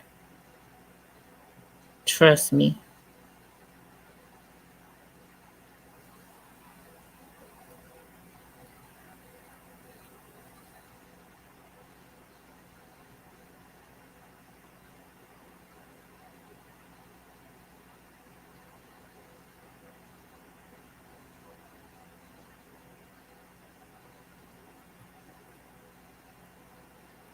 It's on there. Okay, so it's listed on here as 32,000. What I want you to all to do, that was 2022. Oh man, I clicked out of it. Now I gotta put it back. Hold on. I'm gonna put it back. It's compensation. Share. Okay, so now we're gonna go to 2023. He's on here for 2023 as well because I checked it.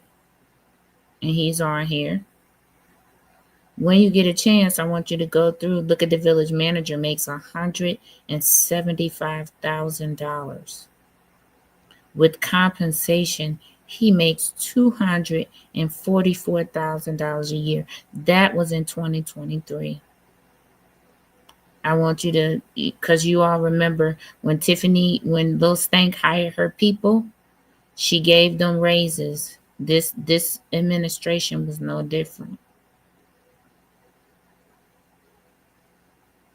I'm still looking for him.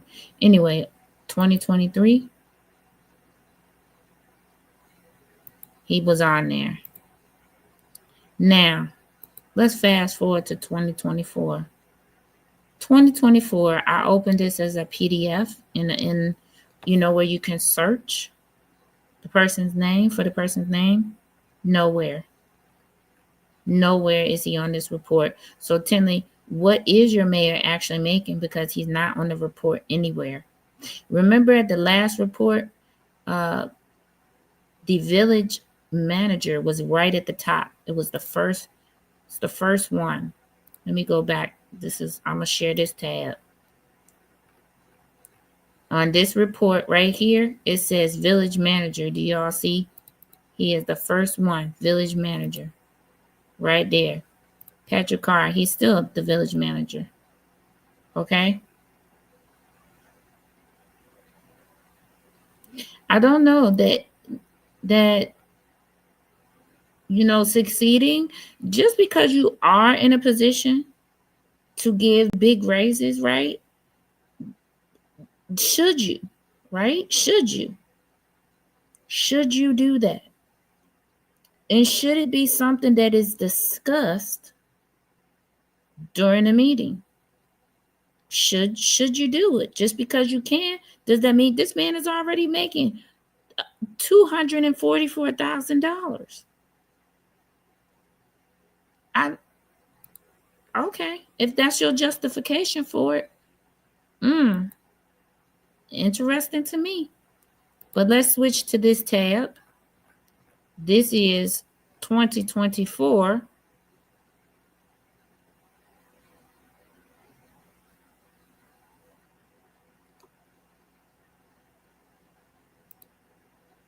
Like this is wild to me. Now this is 2024. That last one started off with the village manager. This one, where's the village manager? He not at the top anymore. Let me let y'all see. Now it's police officers. The village manager is Patrick Carr. I don't see his name on here anymore. So what is he making? If this is the compensations and salaries being posted, then where are the critical people's salaries and compensations? Where is it? Okay, here go Glotz again, right here. Y'all see him? Village president. It's a $32,000. Now, ain't no way with total compensation that man is still making $32,000. So you trying to tell me this man ain't getting no type of nothing? This makes no sense. You see it right here? He right here. He right here. It said he getting his compensation is $106. $106. How's this? So that man not getting covered by no insurance. He don't have a pension. No other compensation. That doesn't even make sense. That does not make any sense. That makes no sense. Right there.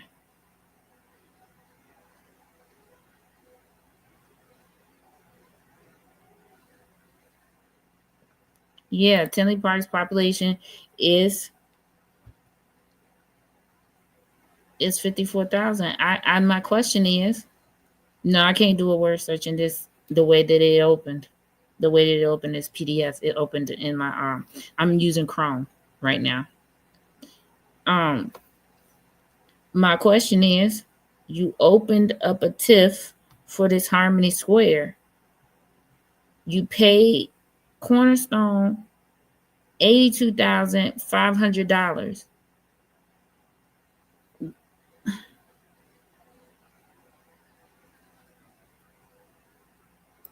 Okay, I'm just saying. I just have questions about these things. This is what you're trying to tell me? You're trying to tell me that this man don't have health insurance. He don't get none of these other benefits. And he is the village president. Okay. If y'all say so, I'm gonna go with what y'all say then. Makes no sense to me. We have lots of other things to talk about. I'm gonna tell you a few things that we need to talk about. There's a war going on for this mental health property between the village of Tinley Park and the Park District. The Park District purchased the land for $1. Tinley Park is upset because they purchased the land for $1. The question I have is, why would the mayor, the tin man of Tinley Park, take out a TIF on the mental health land without even owning it? No agreement, no deed, no nothing. He took out a TIF before even acquiring the property. Why would he do that? I'm lying? Let's talk about it. This is the last thing. I'm going to leave off with this question. This is, let me get it up and let me open it. Share this tab instead. Let y'all see this. This is the last question I'm going to leave you with. We'll talk about it on the next video. Why or how would and who, again, what agenda was this on? Who approved this? What happened? What's happening? Read. How do you take out a TIF on a piece of land you don't even own? Do this sound familiar? Did Lil Stank start borrowing money and was never approved? I don't know. You see it right here. It says Mental Health Center TIF, District 4. This TIF goes from 2015 till 2039. I'm just asking, how do you take out a TIF on a piece of land you don't even own yet? Do y'all see the Delgado Law Service? They got $11,000. Here go that Burke Engineering again. Burke Engineering, look at it. Aries Inc., utilities relocation. I am so confused by this. How do you take out on a TIF on something you don't even own? You haven't even been given it yet. Who told you you was getting it? You got a TIF now on the mental health property that is owned now by the Park District. They paid $1 for it.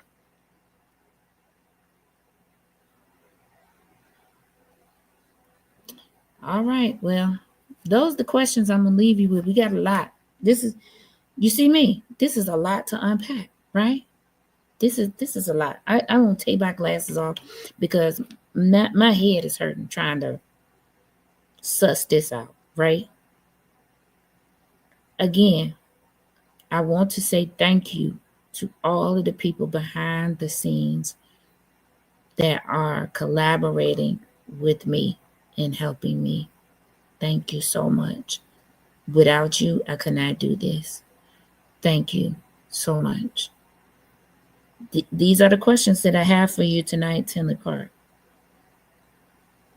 $82,500 for Cornerstone Government Affairs. Are they still getting that?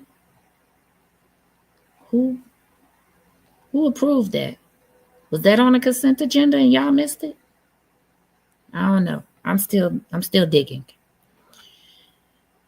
Tomorrow, you're probably gonna see me 2 times. We got lots of work to do.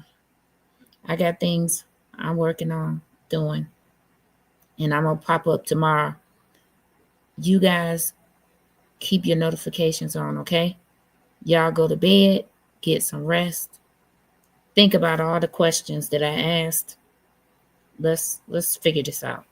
Thank you guys for tuning in. Thank you. You guys are doing a great job as well. We're doing this together, right? We're doing it together. We got loads more questions to ask. We got loads more papers to look at. Because my stuff going to be in black and white. All right? Yeah, I did eat something good. I did some chicken wings in the air fryer. And I did some ramen, some ground turkey ramen. Oh, it's so good. And yeah, I just got to worry about dinner tomorrow. I asked these people in my house, do they need to eat every day? Because Lord. Okay?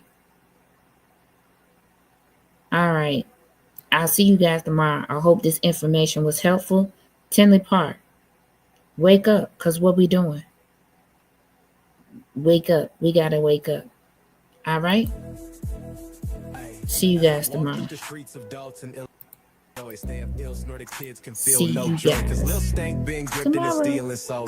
That even the world can see her mind is gone, and we ain't had a mayor who lied.